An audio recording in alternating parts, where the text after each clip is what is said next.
Welcome back to Secrets Between the Stars. We're on episode 18 this time. I looked.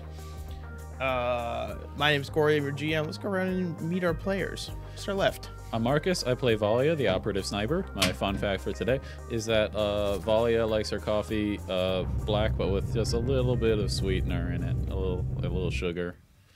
And occasionally she'll go to the corner, the star credits, and grab a coffee there. Nice. That's funny. Space Star credits. Because it's star, I didn't have to make a pun there. Yes. But I'm Riley. I'm playing Clementine, the Raxolite envoy and captain of the CS Verity. And there were a couple years in the past where Clementine was the undefeated champion of Space Uno. She's very cutthroat. Wow. Was it online or was it online or in person? No, it was with a previous crew. Valia was there for it. She saw the carnage. Valia stacks up on the wild black cards. Just sits on like 30 of them. And then Clementine just glares at her when she uses them against her, just like, how dare you? Draw 4. A quick aside real quick. This is completely off topic, and we'll pivot back to whoever's next in the order that we don't know their name of. The hit video game Fortnite has custom game modes, and there's one where you can just do Uno. I played it. Me and Sully played it with some of our friends, and it bugged so that none of us could see, and we were all in the ground. So for 15 minutes, we all just kept hitting A on it. And one person could see, and he was just like, Corey just hit a wild card. I was like, oops. Didn't mean to do that. So You were vaguely aware, like it would announce that it was your turn to you on the screen, but like nothing. Like we were all inside the ground. That sounds like a fun new party mode. You just put a blindfold on. Have one person narrating it for everyone else. Anyway, who's next in the pecking order? Hello, it is me, Gary. I play Aster, the redacted Solarian. Fun little fact about Aster, when he left Pantheon, Aster was experiencing tons of new things, but I think the thing he enjoyed the most was experiencing music, all the different kinds of music that are on the ring out in the universe, and that's a big reason why he found muses. Didn't know how he was going to fit in there with all the rough and tumble lorries, but everyone pretty much welcomed him. He's like he's like their little cinnamon roll in there of a room full of killers. They do love him immediately. I'm Sully, and I play Chip, the galaxy's favorite robot. And fun fact about Chip, also kind of music related. Chip, kind of getting some more into music and stuff now, sort of discovering his tastes. Chip believes that he has perfect pitch, which of course he does, but not really quite in the same sense that a human could. But he believes that because he's searched and now discovered that it's incredibly rare. And now feels very impressed with and proud of that he believes he has perfect pitch. I like to imagine you can harmonize with like a fax machine. Yes.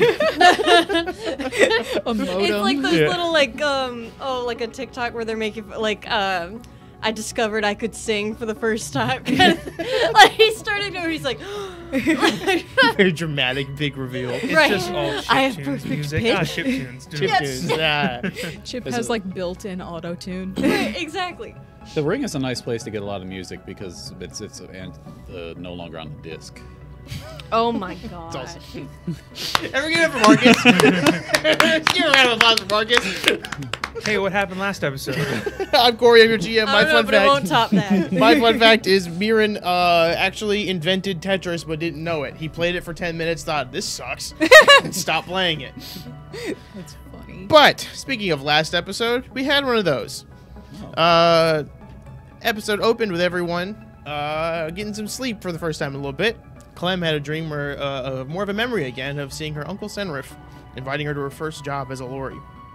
Only with the contingency that she can sneak out to do it.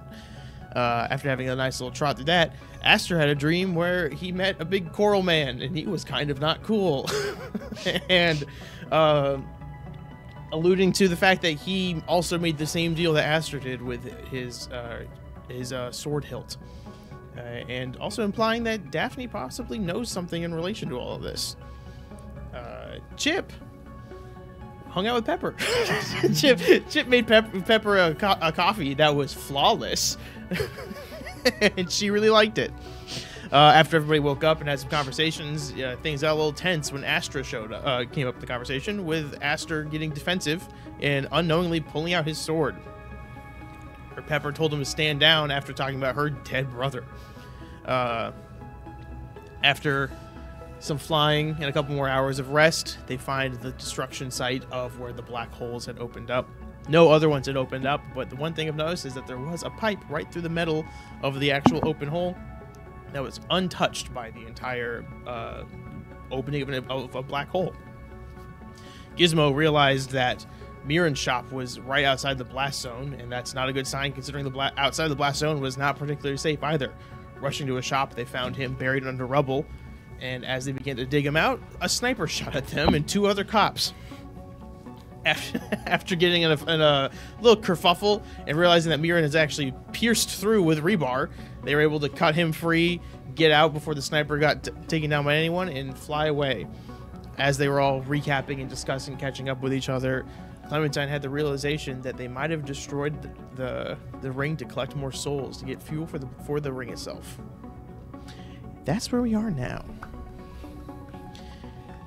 Clementine, you just had this moment of like eureka, like big moment, and right after you say that, you see the alarms inside of the ship begin to blare, and as they're alarming and the lights are flashing, a PA little system pops up on Gizmo's arm and it says fuel injectors at critical destruction, and he quickly rushes down to the engine room. And as you were all sitting there, Mirren goes, if that's that, he's gonna be wild for that stuff. Oh, it's just one thing after another. Oh. But so they collect black souls with black holes? I think that's what's going on. Cause if they need to refuel my question is, how do they form the crystals? Because the crystals seem to be what's storing the arcana from the souls. And then we've got one that got crushed, and then another crystal that wasn't in one of the engines. The one that, oh goodness, it's been a long day. What was his name? Stu. That Stu had in his throne. And both of those are crushed now, thanks to Royce. Sorry. You go first. After you. Did we? So we didn't find any indication of a way to collect the souls. We just kind of. That's also what I was going to say. There was the Desert Moon of Karth metal that souls could be contained in those boxes. Yes, but we didn't see anything about crystals. Aster. Was there any other information? I think that's about all we got, besides the fact that, when someone dies, a couple things could happen to it, but it didn't mention anything about the crystals. There's still some things we don't know yet. Yeah. So even if you wanted to collect them into like a crystal, you'd still need some kind of like soul magnet, soul vacuum, something to attract all the souls. As you say vacuum, Mirren goes, that's kind of what I was. Yeah. Oh, and he like holds his wound for a second. He goes, okay. Stop moving. I'm talking to my friends. I am so serious right now. Okay, man. And he lays back down. He goes, okay. And he's just staring at the ceiling, gesturing. And he's like, okay, I was thinking we put vents into your ship that produce fuel. That'll fix that issue, as he points to like the alarm that's like still just kind of waving in the corner. And he goes, that will fix that. Maybe they used vents to pull souls in? Maybe. They did have vents in that engine area that, you know, pulled Royce in after he kind of exploded into Arcana. But that may be what those three guys had, you know, developed for the ring in order to make the power source, that sort of way of making it into a crystal. Because didn't they also mention that they had found a way to store a soul and they were working on like a sort of immortality thing? Yeah. Yeah. The guy that I fought in the simulation, he was the pseudo success, because they got his soul out, but they didn't have the best place to store it. And then we found out that Timur, instead of a soul, they took his mind and it's somewhere else, and that's how he keeps surviving mortal wounds and stuff like that.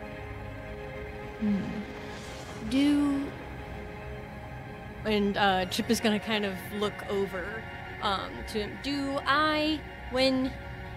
When you cracked me open, yes. Okay. Yes. Are you looking at? He's looking straight at the ceiling. I'm looking down at it. Okay. Yeah. Do I run on a crystal? No, I didn't see crystal in there. No. I mean, I can look again later, but no. Okay. Oh, wait a second. Remember when we were investigating that substation for the first time, and we all got blasted with the magic, and Gizmo and Widget's like power source or something, it went to like 100. Right. So what if like Widget could? What if he has something in him that Gizmo's brother worked on? Right. Because he also had the Karth metal too. There is so much to this. Are we aware of any like conspicuous like intake vents around the ring? Give me Conspicuous. culture checks or engineering checks. Anyone who would like.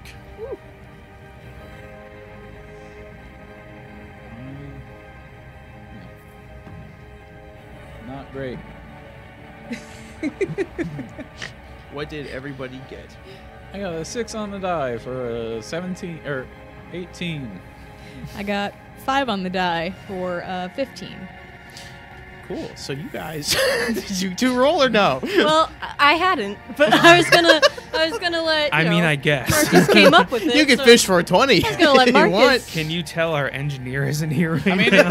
I got you. I'm trying to recall knowledge. You could also like go and do research, do some searching on the. I could take a 20 on using an infosphere. If I that's got a something 7 on the that- die. That's a 23. Hey. I got a 14. That's a 14. Yeah. For culture or engineering? Yeah. Okay. I'm not an intelligence-based character.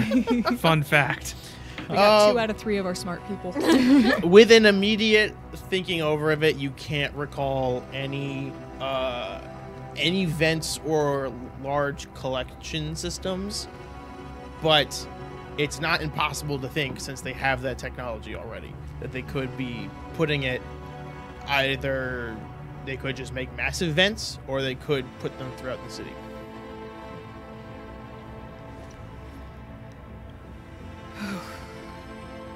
If they are using Astra, if they're using your sister as a weapon to produce more magic for the ring with this, domestic terrorism, for lack of a better term, who knows where they're going to strike next? I don't know. I tried meditating and reaching out to Astra, and I was able to connect with her, but it was just I could feel everything that she was feeling, and it was awful. So I don't know. They're using my sister as a weapon of mass destruction. If your theory is to be assumed to be correct, we can pretty safely predict that the next target would be a densely populated area. More of the poorer areas are densely populated because they can't afford a whole lot of space individually. The area that the black holes happened, was there anything, like we knew Mirren's shop was there, but what kind of part of this ring was it exactly? It's kind of like Clem was just saying, where it was a lot of like more poorer areas and like underprivileged boroughs. There's parts of the city that's kind of why the Lori base you guys were at are generally near that, is because there's not as much eyes on that area, and it is not unlike a lot of crime to happen around there. So it's a good cover for you guys as Lori's there, but that is the general area both the black holes hit. And how does the Lori King fit into all this? Like, I get why the Megacorps would have it out for me for reading that email and eventually putting together all of this, but what's the deal with the Lori King? And, like... Maybe they want to maintain the balance. Most of our jobs come from these corporations, and if it's something that threatens most, if not all, the corporations, then what's one Lori to the powers in place?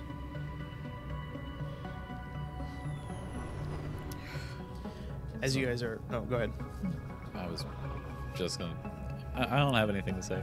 Okay, I give you an opportunity. I was just going to say that there's a lot, and, trying to fill silence and things like that. As there's the lull in the conversation, as you guys are realizing the weight and the pressure that is now kind of hitting your shoulders, Chip, you feel Mirren grab your arm, and he's like, "Whoa, hey man, I've got to like sleep a little or something." And he kind of turns his head, looks everywhere, and he's like, I want to make the installations for the ship. I need like heavy machinery. Do you have somewhere with like big machines that we could go? We could ask Gizmo's family for some help. They have access to a lot of scrap. That'd be good. Yeah, that'd be good. Yeah. I need to go to bed so bad. You want to go to sleep? Whoa! I just need a Powerade. Oh, like some cookies or something. It's medical. Okay. Can you walk? Can I walk? Yeah. You see him sit up and he yells in pain. He goes, no. Okay, and I lift him up. Okay, where are we going? What's the plan? Are you carrying him princess style? Just trying not to jostle him as possible. Yeah. So we're currently in the med bay, right? Or like Chip's bio lab. Yeah. So where are you gonna bring him? Well, I didn't know Just that. set him back down. Just know that if you need to move, I can lift you. Okay. He put it back down. He's like, okay, that was a weird battle move. But Just a practice run. okay. My name's Aster, by the way. Very nice to meet you. He goes, okay, I gotta get to bed. So. Yeah, you sleep. Thank you. And he kind of like he puts a little sleeping mask over his eyes. Where'd he get that? You guys would know Scrapper's Light is like an hour away. It's really not that far. So, Easy. you guys fly. Somebody goes down. I assume asks Gizmo, and he'll get the approval from his parents. Yeah. You see him. He's down. The engine room is pretty large, and the engine is. There's sections of it implanted into the ship itself, but there's like a lot of it that's hanging from like rafters in it. Like the engine itself gets too hot to be able to touch the actual ship. So you see him like up in rafters, like cranking away at things, trying to like, you see a lot of steam shooting out. You see fuel kind of splurt on him for a second. He wipes his face and he keeps going back in, but he's pretty deep at work in there. Something I forgot about. We haven't even talked to Gerard after our official mission. Yeah. I'll call him. Did we get paid for that?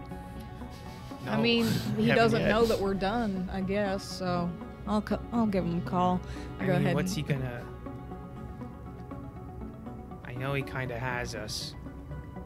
You know, he has the upper hand, but...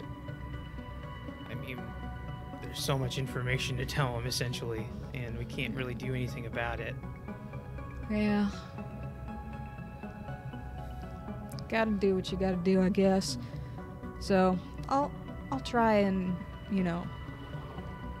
Calling Gerard. No, not yet. Not yet. Are you calling him? Yeah. Okay, it starts ringing. Oh, a little tummy Already FaceTime. started ringing. We can't hang up now. You see, after a few rings, he's like looking down at his notebook, and he answers, and he's looking down at something. He looks up, and he goes, "Oh, good, you're all alive still." Yeah, thankfully. I was worried for a minute after the black holes opened that you wouldn't be. Yeah, there was some trouble even before that.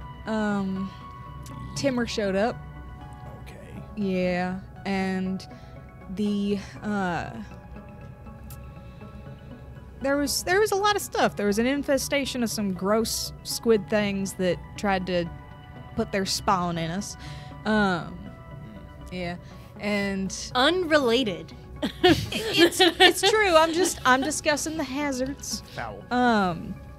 And we were not able to procure a crystal from it. There was one in Stu's house that it got destroyed, the crystal. And we had to make a quick getaway because Timmer showed up. So, Okay. yeah. Okay. And he leans back and he just does this for like a couple minutes, and he goes, "Okay. Do we know how many? If there are any other crystals still? Would you have any privy to that?" I don't know for sure. Like there's 2 other engines. So I don't There's know. one other place we have to go to. 'Cause Yeah. We went to 2 out of the 3 of them. Well, Okay. yeah. So a potential third. Okay. He looks at all of you and he goes, "Where's the mechanic? He's working on something with the ship. Does he look as bad as all of you do right now?" Yeah, we're all pretty Yeah. rough. Okay. And he takes a minute and he goes, "I have been informed that I come off harsher than somebody should in my position. So allow me to extend 2 offers to both of you. I will send another small team to that location to see if they can find that third one, or at the very least, scout it out before you go in there to make it. And allow me to buy you dinner in a few nights. I have a reservation for a small place called La Chun's. It's on the south point of it. It should be kind of near where your normal base is. It's a high-end dinner, so you're all welcome to come and dress kind of nicely." That's a mighty fine offer. Do you feel confident that the other team would make it out alive? Don't know about that. But Yeah. they can at least give you a heads up so you don't end up like your current situation. Yeah. You know, I think that's a pretty good idea and pretty gracious of you. Thank you. Of course. Is this a public place? What's the security like there? He laughs. He goes, "Yes, it is public. We have a private room, but it has windows in, so it is a still. You can still see everything that's happening in there. There's no ulterior motives. Private room, so in case we need to talk shop, but besides that, yeah. Considering my situation, is there a possibility of getting some kind of security detail? Because we don't want to be sitting down to dinner and in the middle of our entrees, Timmer shows up and, you know. He laughs. He goes, "That I don't want that either. So Yeah. yes, I will see what I can do for that." Yeah, we might need at least to transport to and from our ship. Between the ship and the location, so we're a little less visible. Day of, give me your location, and I'll have somebody give you a ride. Right. Okay. All right. Thank you all. And he ends the line. Oh. That was the most pleasant conversation I've ever had with a corporal person. Yeah, that's pretty serendipitous. I'm not quite sure how to feel about it. It's a little suspicious. Yeah. Just a little bit. I don't have any clothes. Never mind. Don't you have a Fancy little- clothes. Don't you have a little bow tie? Yes, I pull out the little metal bow tie from, but this is all. I'm sure we could procure some clothes for you. Yeah. We could go shopping. Yeah. He sends the reservation. It's for about 4 days, so you've got some time here. Yeah. Well, seems like we got some time to rest and time to restock. Definitely a good idea to stock up on healing serums and things like that. So, yes, let's try to make the most out of this downtime. And, yeah, break. Yeah. Get some rest. And before we... Since you both are wanted now, I just want to remind everybody that I gave you all the emergency beacons. Yeah. So if you have to go out on your own or whatnot, you have those, and it'll let us know where you guys are on the entire ring, like no matter how far away we are. Yeah. Thank you for those. Yeah. Thank you. You all say team and you break. And you, after some time, you land down at Scrapper's Delight. And as the ship lands, you can see Frey and Crank are outside. Frey is there kind of just standing, like, waiting for you guys. But you see Crank has a bunch of tools under his arms. And as the hangar door opens, Crank runs up to who's coming out of the ship first. I'd say I'm probably towards the front. He goes, Clementine, good to see you again. Where's the engine? It's, I direct him back to it. It's down that way, second door on the right. Awesome. Dang it, I helped my boy out. Yeah. And he goes and runs in there. Thank you. And then Frey, is somebody carrying Murin at this point? Frey will run up and be like, what happened here? A building fell on him. Okay. Oh no, honey. And he goes, I know, it's been a crazy day. And she goes, okay, come on, everybody come on inside. And she shuffles everyone in. But Chip, as you begin to exit, Pepper comes up behind you and she goes, hey. Hi. Hey, I know it's kind of sudden and neither of us are in our, like, Sunday best. But did you wanna go grab that dinner? Now? Yeah, I mean, if you don't want, you don't have to now. We can go later if you want. No, I want. Hold on. I'm gonna run back over to the others. I need to be excused. Everything okay? Did you Yes. finish all your food? Yes, I'm good. Very good. I have leaning close. A date.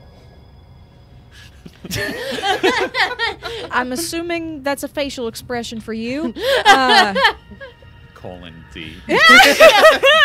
Colon capital O. I haven't seen an emoticon in years.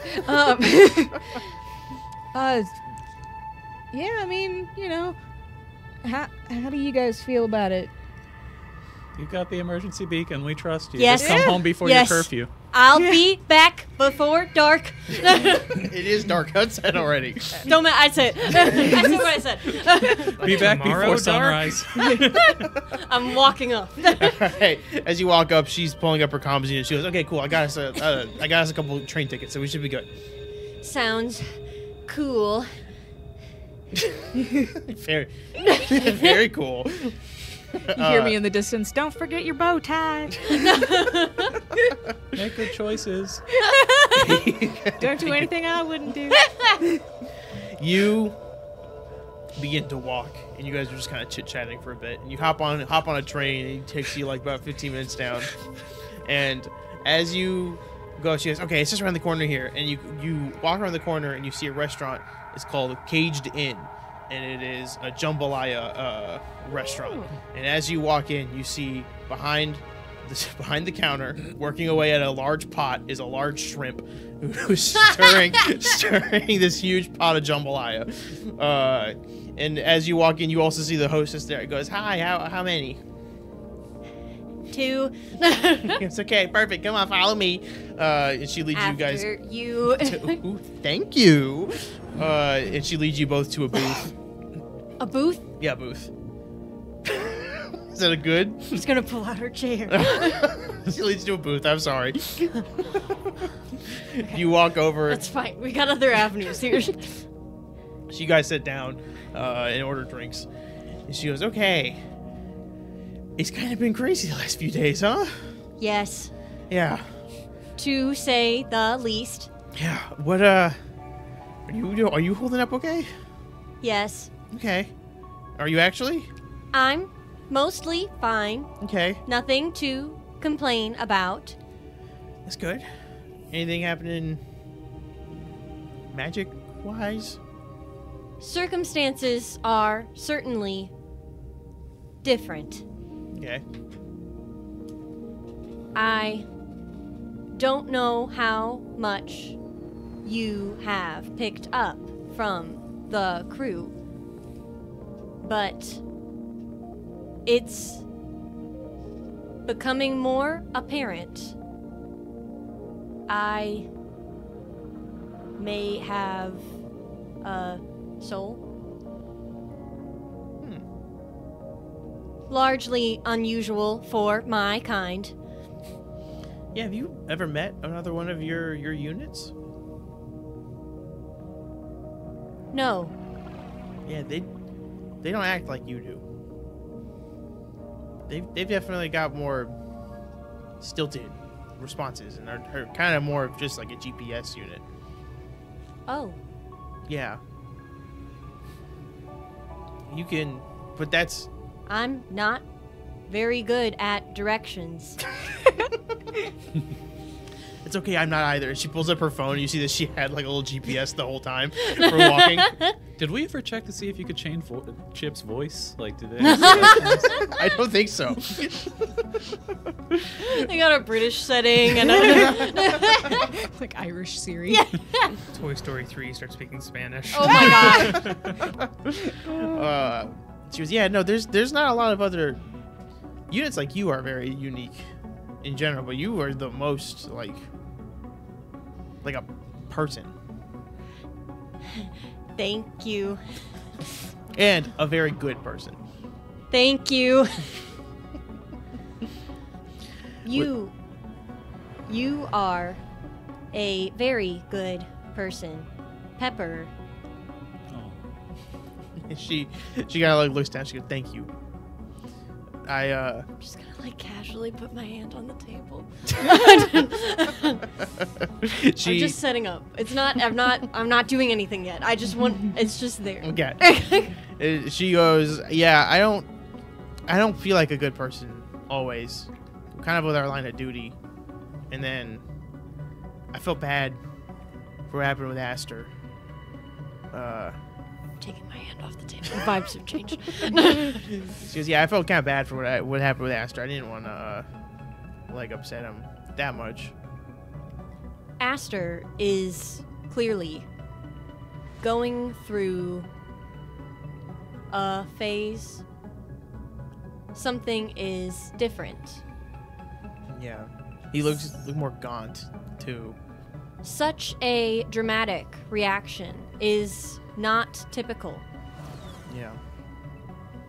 Have you been able to look at that sword hilt of his at all? No.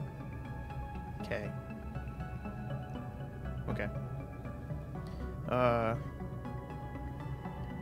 We'll just keep an eye on him. You're gonna keep an eye on everyone for that, so keep an eye on him. I can do that. Good. I'm sorry Why? about your brother. Oh, yeah. Yeah, it was hard. It's like losing your best friend, but different.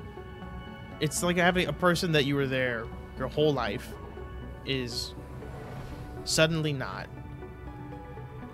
It leaves a hole that hurts to think about, and I've always kind of thought his death circumstances were bizarre. I thought maybe there could be a plot of some kind, but I figured, hey, you know, big universe out there. Maybe accidents happen, but now I'm not so sure, and kind of I want to figure out more. I don't understand. It isn't possible for me to understand. This is usually said as a sort of turn of phrase, but with given new information. If souls truly do not expire, but go on after passing, he really could still be with you. She kind of leans back and catches her breath for a moment, and she goes, I've thought that too, but I don't think I don't know if I want that answer, because I'm sorry. No. No. She puts her hand out on the table. She goes, no. She goes, it's okay. It's not you. It's there's a fear of the unknown, but also a comfort in it. I can continue living with how I am and knowing that he could be alive somewhere, but I also would run the risk of finding out I could never see him again. And I know a long time ago we used to have a better understanding of the afterlife with gods and goddesses and stuff, but it's not. Since the second gap, there's a fear into the wild pale yonder. I don't know what's out there, and I don't know if I want that answer.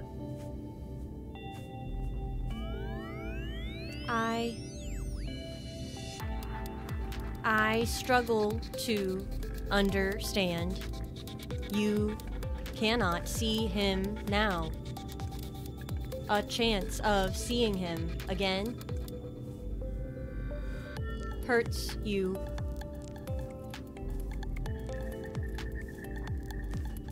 This is far more complex than I've encountered before.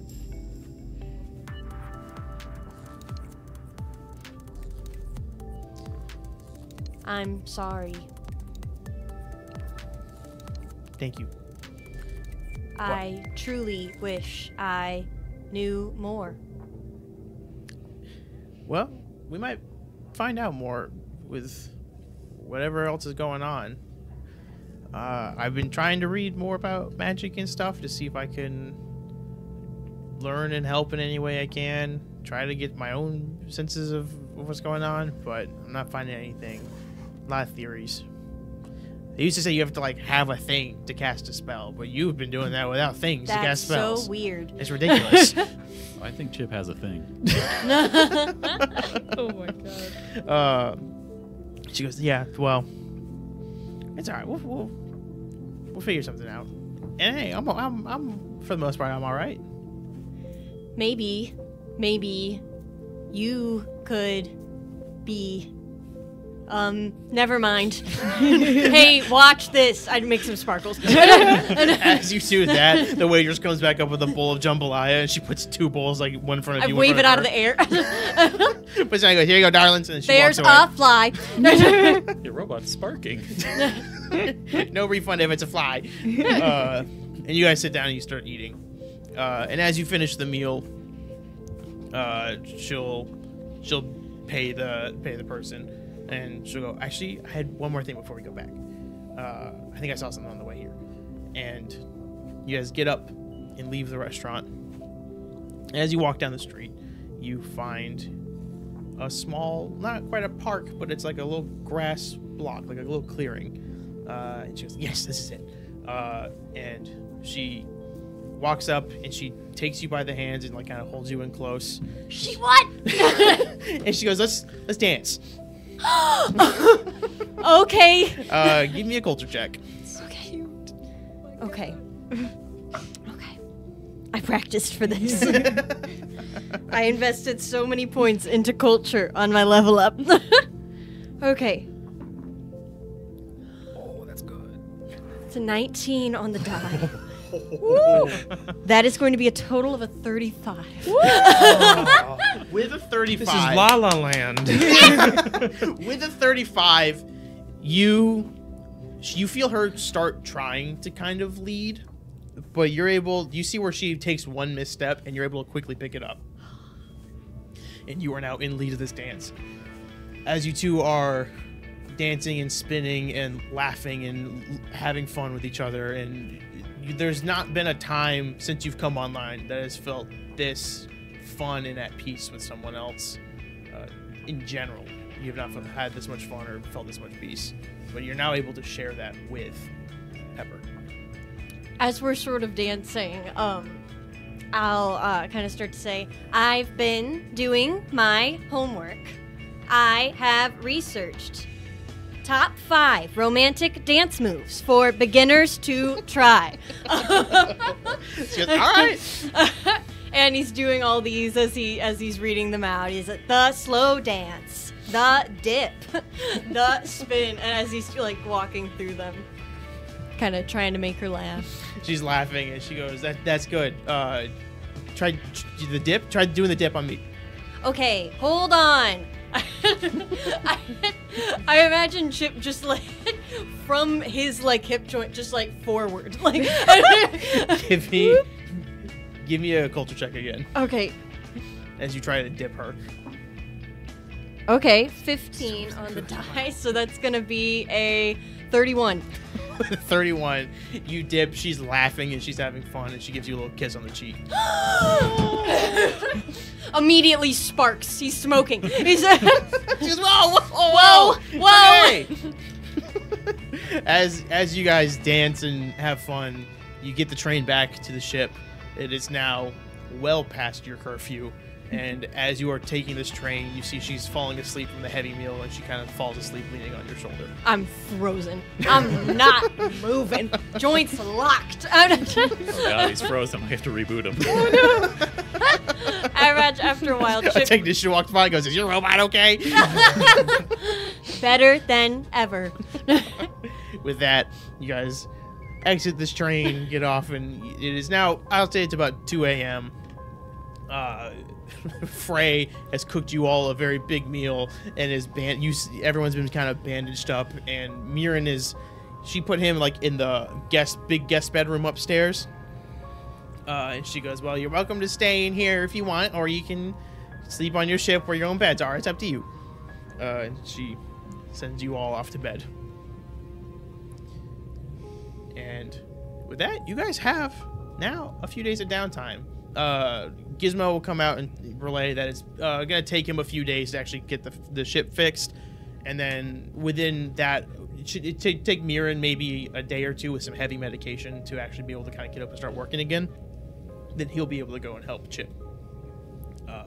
So you guys got a couple days before your evening with Gerard. Among all the scrap, were we able to find like a hover chair for Mirren? Get around. Yes. Yeah. I'll say you're able to find one, and Crank is able to help you like patch it up a little bit. What are you guys doing this couple days of spare time? I online order a few like healing serums and adrenaline grenades. I imagine like Pantheon has these like little drones that just drop it off. Like, Thank you. Yeah, they are just like little small. They fly away. yeah. Do they have a little tailor drone? Are we able to just get some fancy dress clothes? There's one that looks like a dragonfly that they can tailor it for you. That's so cute. Order a set for everybody. Yeah, Get so you. myself a tiny little dress. Yeah, what's everyone's fancy outfits look like? I think, Clementine, her outfit is typically like very femme cyberpunk kind of thing. Like I remember describing to Bryn for the art that it's like if you take a debutante and put her in sci-fi. And Great so she goes full debutante in her fancy dress. It's like a poofy dress. She has like pockets for it so that she can hide her weapons because she doesn't trust anybody. And like just a little like glitter to put on top of her flower, you know? So Marcus is thinking so hard. Those gears are turning. does Valia wear a dress, a suit, a mix? That's what I'm trying to figure out. My first thought was dress. I'm second guessing myself now. I can go with the first thought and say that for this or for a fancy thing, it'll be like a very relatively modest but like skinny black dress, not too frilly. Nice. That's mostly just- Yeah. That's kind of what I pictured Valia in. So Yeah. I'm glad I called that shot. Yeah. I think, depending on how fancy it is, Aster would, it'd probably just be like a well-tailored suit, but Aster would be more inclined to go no tie, suit jacket kind of open. He probably would look more like a security guard than anything else, but Just that Miami Vice style. yeah, well, yeah, just kind of more of a Nathan Drake Uncharted 3 for all my guys who get that. Hell yeah, I do. Regardless of how fancy it is, Chip will be wearing a full tux. Explain how the tux works in regards like his. Don't matter. Don't matter. Does it fit? Ill-fitting. It's like a little If it's cropped parts jacket. of him, he doesn't have normal proportions, but he'll have his button up, the little sash thing, whatever that is. He's got one of those. He's got his jacket. He's got the same little metal bow tie. He stuffed his pocket. Because it didn't come with a little handkerchief. He stuffed it with flowers and grass that he just whatever he found right outside Little the dandelions. ship. No shoes. I imagine he Clang, wouldn't be able to clang, fit clang, into clang. Dogs are out. Full suit, but no shoes. No, I was thinking also for Valia.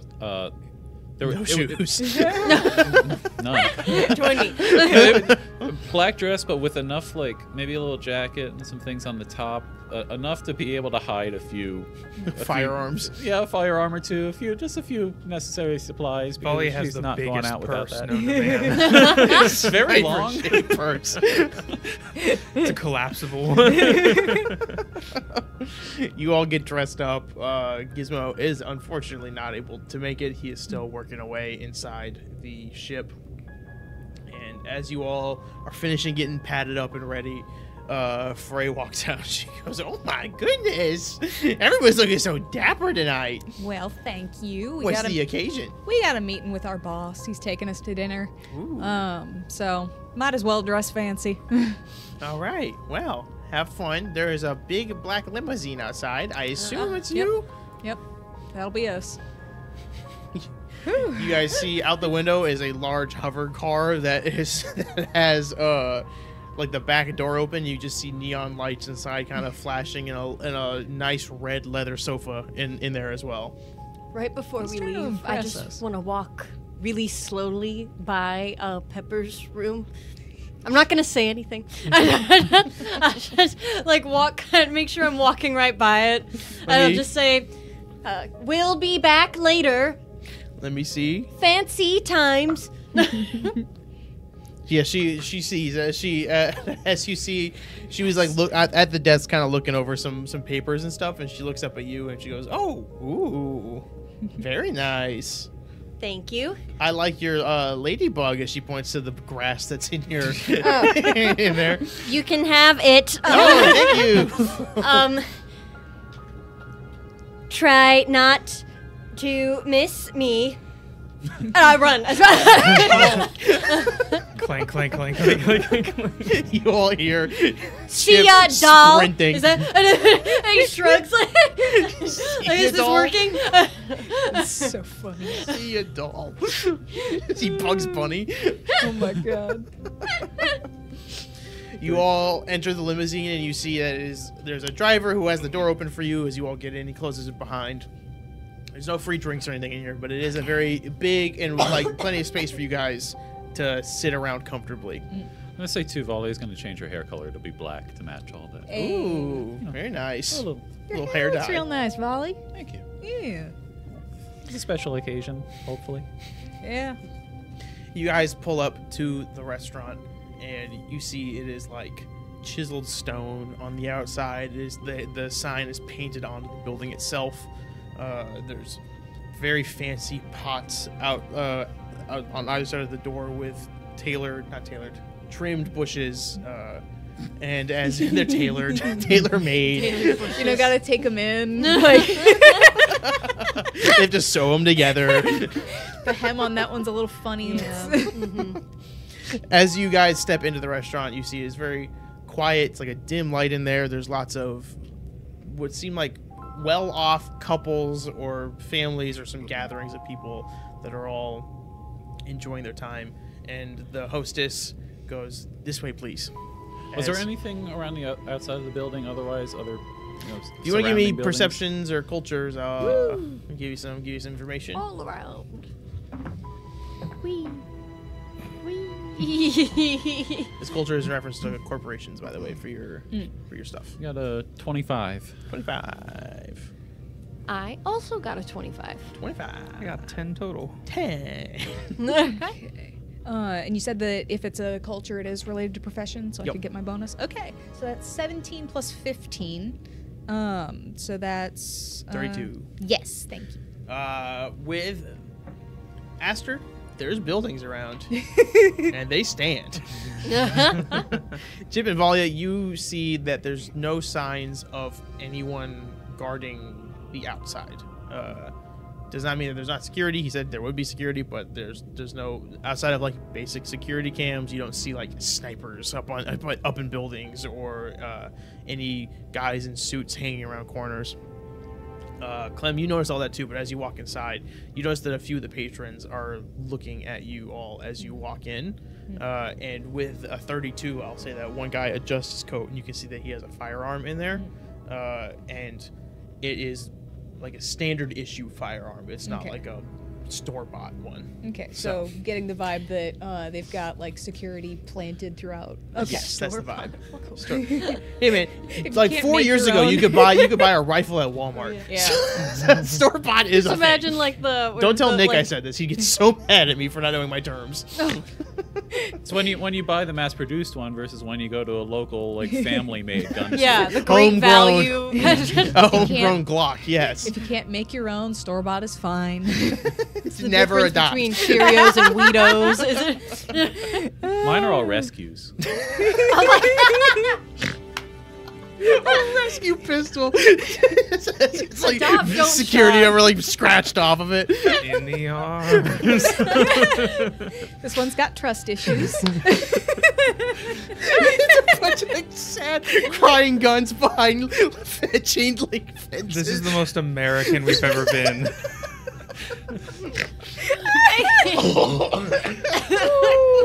Proud to be an Absalomian.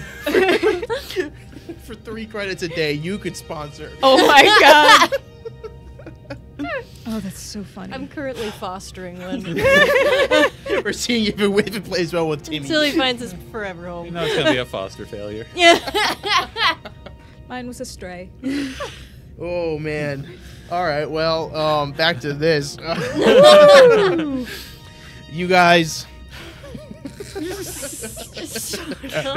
Oh, I got the giggles. You guys. I gotta take mine to the gun park sometime. Let it play. Not friendly! Not friendly! How well trained is yours? It's nice. He doesn't bite. Doesn't like the I attention. hope you guys are but- liking this one. I hope everyone at home likes this bit, because boy, are we stuck on it. Do they still sniff each other's butts? Sniff each other's clips. Oh my gosh. I only feed my naturals ammo. This is so good. Alright, you guys find yourself at a fancy restaurant. Where inside is like a large dining area. Then on the back of that dining area is a small bar where you can see also into the restaurant. It is a common theme in a lot of places that you can kind of see people cooking. It's the seedier parts of town, so you can't fully trust everyone on what they're actually putting in the food. So it became like a common law to like open the kitchen up so that you're able to see into it. In the back room, there is a small back room. Do you have another gun joke? Or you're laughing at my. I saw the chat. Can I bring my service pistol? Can I bring my service pistol into this restaurant? Remember to spay and neuter your guns. Oh gosh, I'm sorry. I promise I'm paying attention. Don't ask me what you just said. The hostess brings you into a small secluded room where there is a. You got one? No, hang on. We gotta power through these. Spotlight. Hang on, Marcus' turn. Go ahead. It ruins my day. It's so sad whenever I see a lost gun sign. I just feel so bad for it. I can't ever watch a movie if the gun dies in it. Man, when in elementary school, when we were reading Glocky and Me,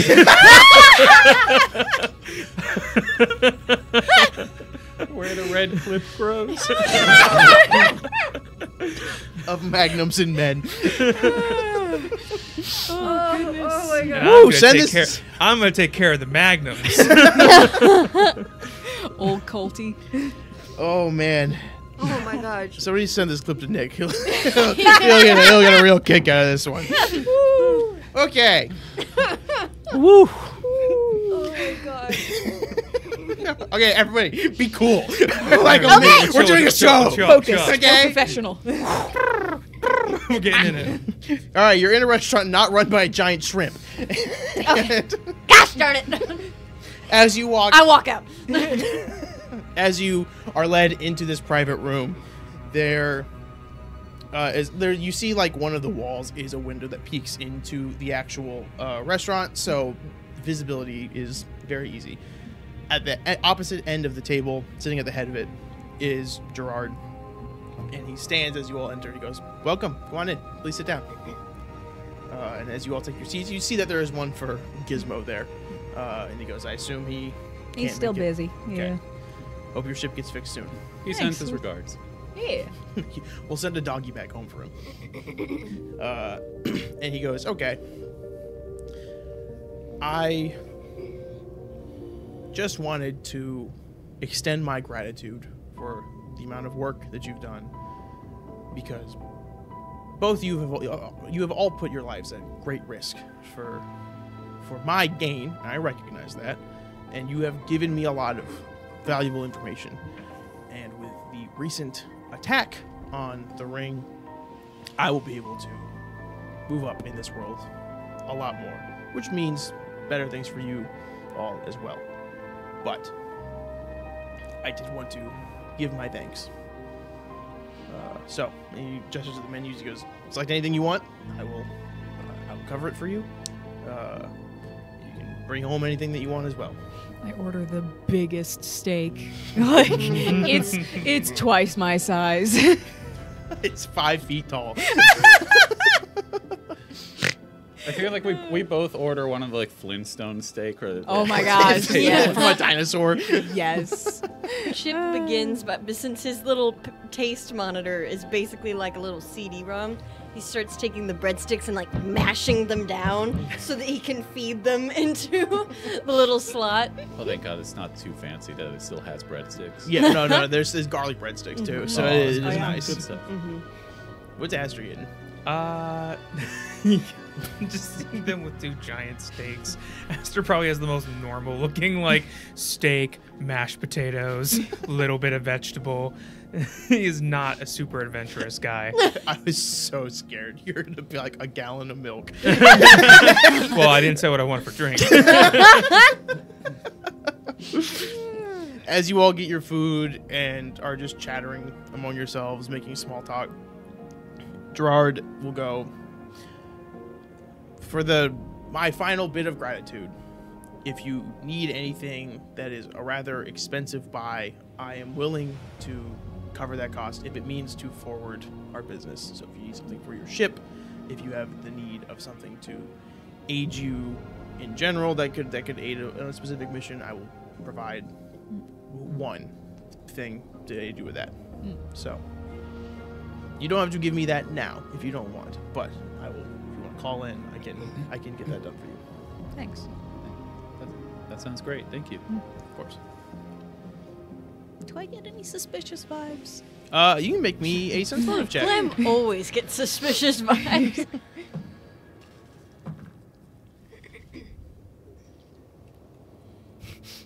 I got a 28. 28. Got a 16. Doesn't matter. 16. Well, you both would get the same. You're not getting any suspicious vibes. He's genuinely trying to be gracious, and he is wanting to make sure. I'll give you this, Clem. I'll say this with you 28. The way he's kind of acting a bit, it's as if he's kind of realized how strong you guys are. The fact that Timur is after you, I think he only knows that right now. He does not know about Vol.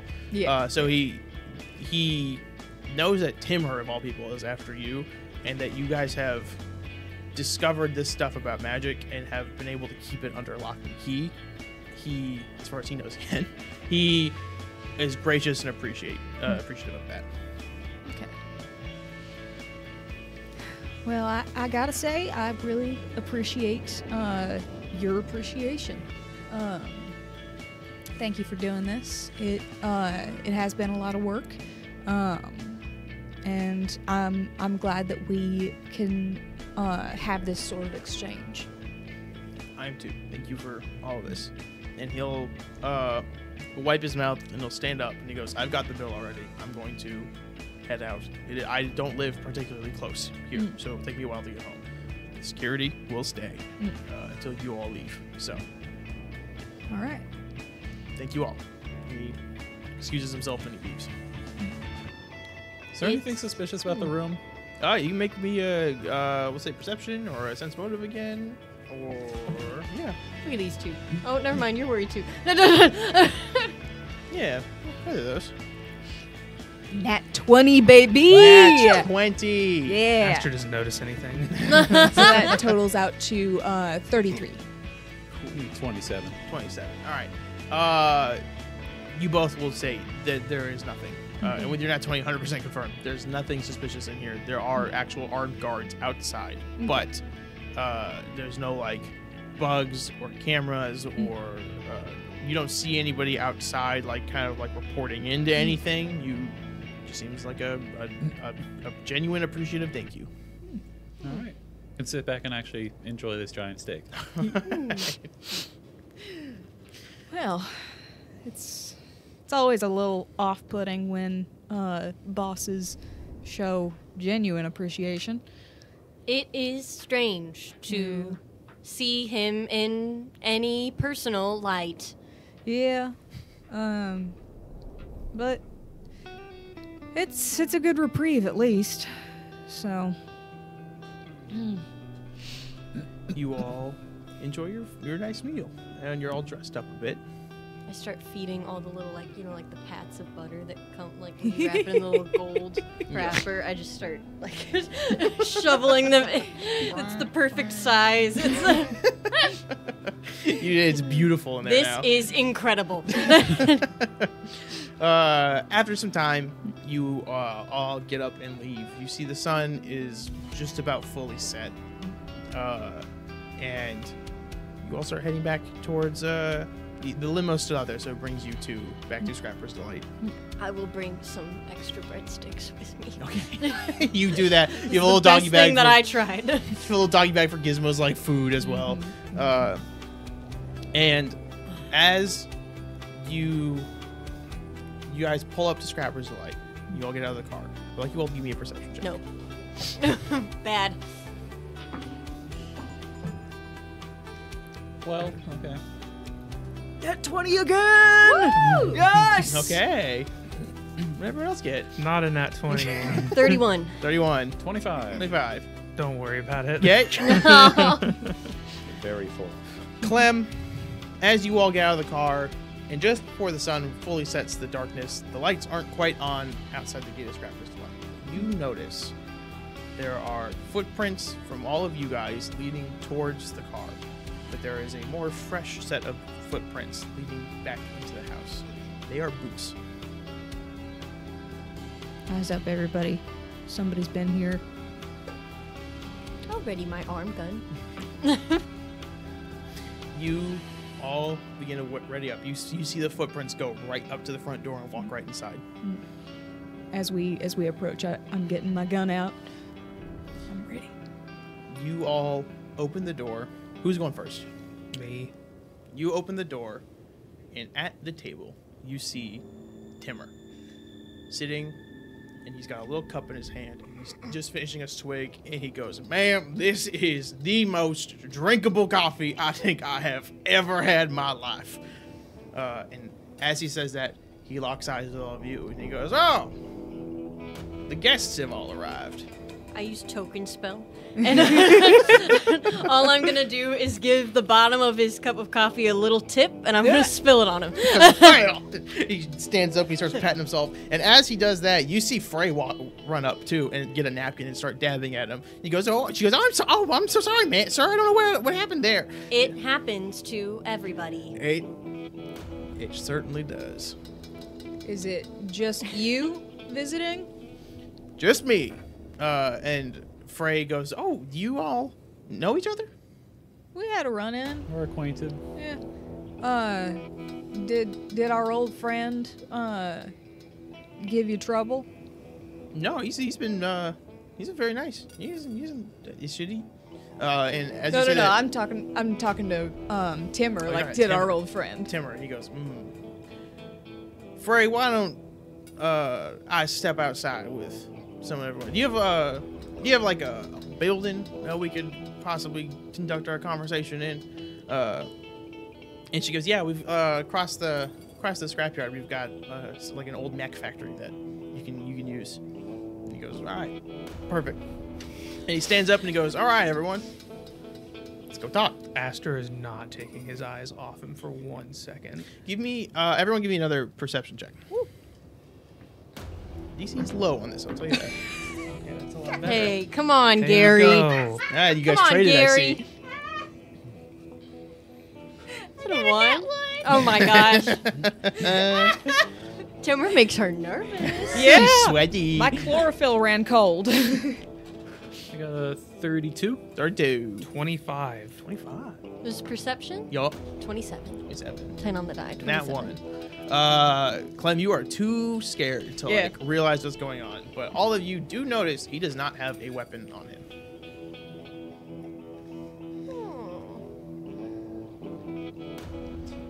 As you all begin to walk, he walks a little bit ahead of you guys. And as you get into, it's a large warehouse. And as you walk in, you see that it was like an old mech factory. And you see that there's lots of heavy machinery that's still processing metal. It looks like they've kind of converted it into just like their scrap collection, where they've melted all down and are able to sell it in like chunks. As you walk in, he turns around and he like looks at all of you and he goes, "Well, I think we have a few things to talk about." First off, how'd you find us? I found you in the entire universe after you've hid your name 1,000 times, and I found exactly where you hang out. Did you think I wouldn't be able to find one of the other ones and where their family is?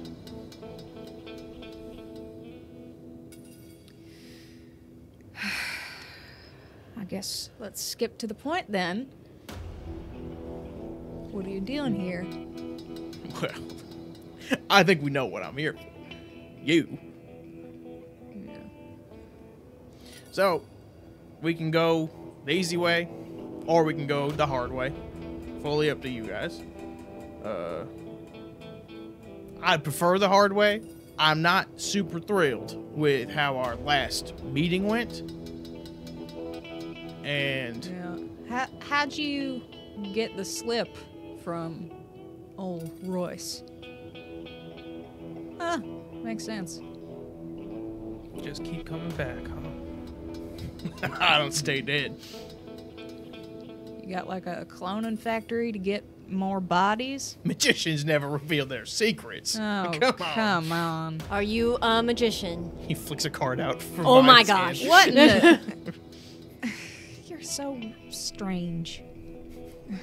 I've been called worse. Flicks it away again. You said you're here to talk. What business do you actually have with Clem? Well, so I've got the hit on her. I bring her in dead or alive. Don't really matter. But people want her head. I bring them to her. Bring her to them. Oh, alive is an option? Alive is an option. That's what I'm saying. It's the easy way. Any idea what your clients want with me, aside from possibly my death? I don't ask questions. So, but let me sweeten the pot a little bit. You come with me willingly, and I let your rat go. Come again? You all took my rat. Think I'm gonna let yours get away? I'm gonna try and discreetly text Pepper. Just, you guys okay? Also, unrelated, lock the doors. You'll see pop up saying, "Yeah, we're okay." Why? No reason. Did you read the lock the doors part? Yes, doors are locked. Don't let anyone in. Smiley face, thumbs up. Okay. He goes, "All right. So, what's the move?" Where'd we go if I came with you willingly? My base.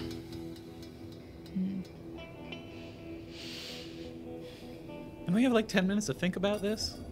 I'll give you 5 before I start swinging. Would I have to go alone? Yeah.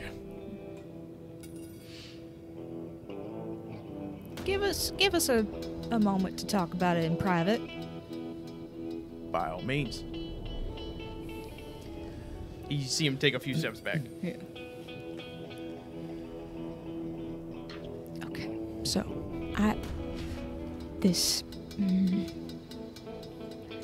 every molecule in me wants to run, but I can't sacrifice any of y'all's lives or mine. We don't know what they would do with you if you went with them alive. And at that point, you'd be alone without us. I doubt they just want to have the talk and let you go. Yeah. Is there any way that y'all could rig a sort of tracking device on me so you guys could follow? You've already got the Well, we'd have to go back. I mean, the emergency beacons, yeah, but like if you guys could track so that you are like right next to where I'm at in case of emergency, you know? Do I know how to do that? To rig a tracking device? Yeah. Gizmo would. Okay, yeah. Okay, I figured. On this short notice, and without Gizmo, no. Personally, I see no issue. I've never encountered a situation like this where our solution was not kill. So I'm prepared. He didn't look like he had a gun on him, but it doesn't mean that there isn't something around here. And he was tanking those hits back at that house. We're also down a person. Yeah. 2 people. As there's a lull in the conversation, Valia, from behind you, you hear a quick shuffling, and anyone looking at her would see that Timur has flash appeared behind her, and he goes, "Too slow," and he does a 33 hit you. Oh my gosh. Yes. With a 33, you feel your ear as he slaps right onto it, doing 23 damage. Ouch. You are stunned for just a moment. As he's doing that, he's going to look right down at you, Clem, and he's going to take a swing at you. Does a 37 hit. Yes. He then looks down at you with the other hand, slaps you across the face. You said you'd give us 5 minutes! I got impatient. Let's tussle. You said 23? 23. Okay. And with that, we'll go to our 10-minute break. Thank you, everyone, for joining us. Thank you to our friends over at Pocket Bard for supplying us with these ambiances and sound effects you've been hearing throughout the episode. They are a great app that you can download for your phone, where they provide ambiance, sound effects, music. Great way to just bring your whole table together with enriching it with sound and sound, if you will. And sound and sound and sound. Imagine like Explosions. sound. Explosions and gunshots and glass shattering. They're all there, trust me. Yes. So And screams. so we will be right back in a few minutes. Thank you all for joining. See you in a bit. Woo!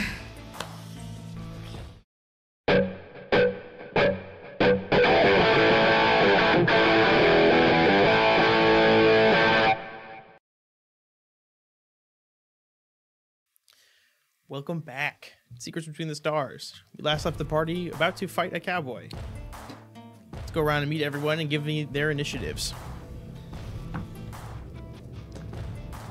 Wow. Wow. Wow. I got slapped and distracted. I'm Marcus. I play Valia, the operative sniper, who just rolled a 2 for a total of 15. 15? There. I'm afraid you had to think about it. I'm Riley. I play Clementine, the Raxolite envoy, and I rolled an 18 on the die for 21. 21. There. Ha! Take that. I am Gary. I play Aster, the redacted Solarian. I roll with disadvantage. I rolled 2 13s. Oh, So 13 plus 5, 18. right there. Incredibly lucky. I'm Sully. I play Chip, the galaxy's favorite little robot. I rolled a 10 on the die, so that's an 18. 18. Right there. Yay. You are all standing in this, what was once a former mech factory is now just made to melt and scrap metal. You see Timur has come up and slapped 2 of Clem and Valia. Clem, you were first to act. So I am very shaken by this sudden violence, and I'm still like torn between the urge to run and escape and the need to protect my crew. Gosh, I'm actually going to take a guarded step away from Timur, and I'm gonna be like, fine, I'll go with you. Just leave him alone. Too late, kid. We already rolled initiative. Dukes are up. Let's throw them. And you chose to start. Anything else you're doing? You have an action still. I think with that reaction, I'm just like, fine. If you want to fight, let's fight. And then I'm going to shoot him. All right. By the way, we're gonna say that everyone got their guns while they were in the house. When they saw, Yeah. they kept them all on the coat hanger next to the door. So I am a gun. Chip has a gun. Aster is a sword. Yeah. He keeps that thing on him. He's strapped. 14 on the die plus 9 is a 23. 23 will not hit. Dang it. Oh no. We need to get him. Oh no. Chip. Well, that changes things, but not for Chip. Chip, Chip, in just a sort of methodical manner, as soon as he sees any sign of violence, is immediately going to try and scan Timur for any signs of weakness. This is identify, which I will take a 39 on. 39. You get that he has no weaknesses or vulnerabilities, and he has a speed of 70. Speed of 70. That's a fast guy. You say. Yep. Oh my gosh. That's all you get. I feel worse after. Usually that's supposed to give me some, like, usually I get something from that that's like, oh, I could do something with that. But Not I this feel like case. I just got an intimidate check performed on me.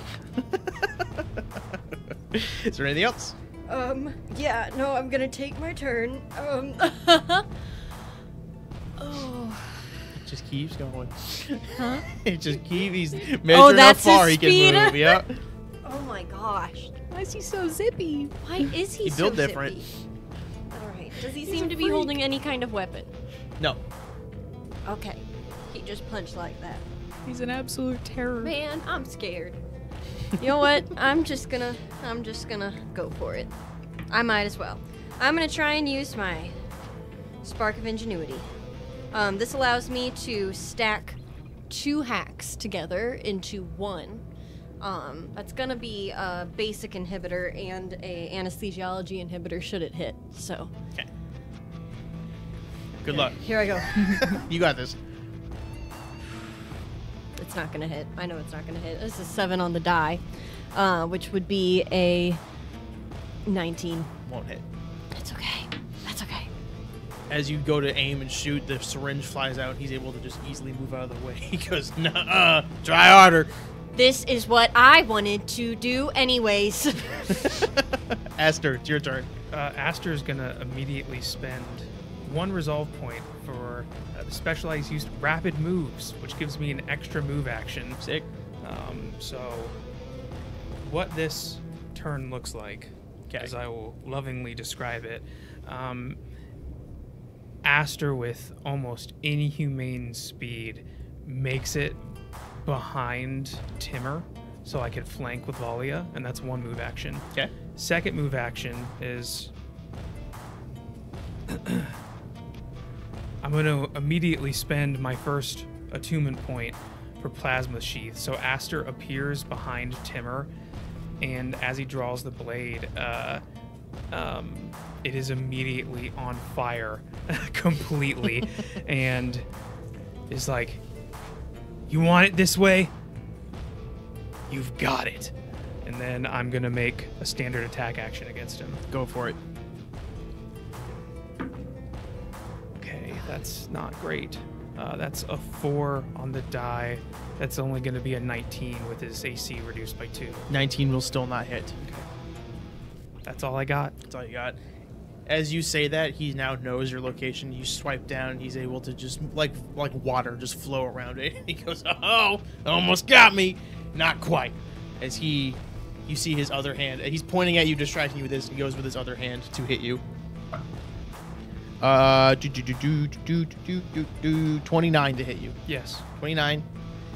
He goes and he open palm slaps you across the face, doing 24 damage as you feel your ears are ringing. What kind of is this sonic damage? Nope.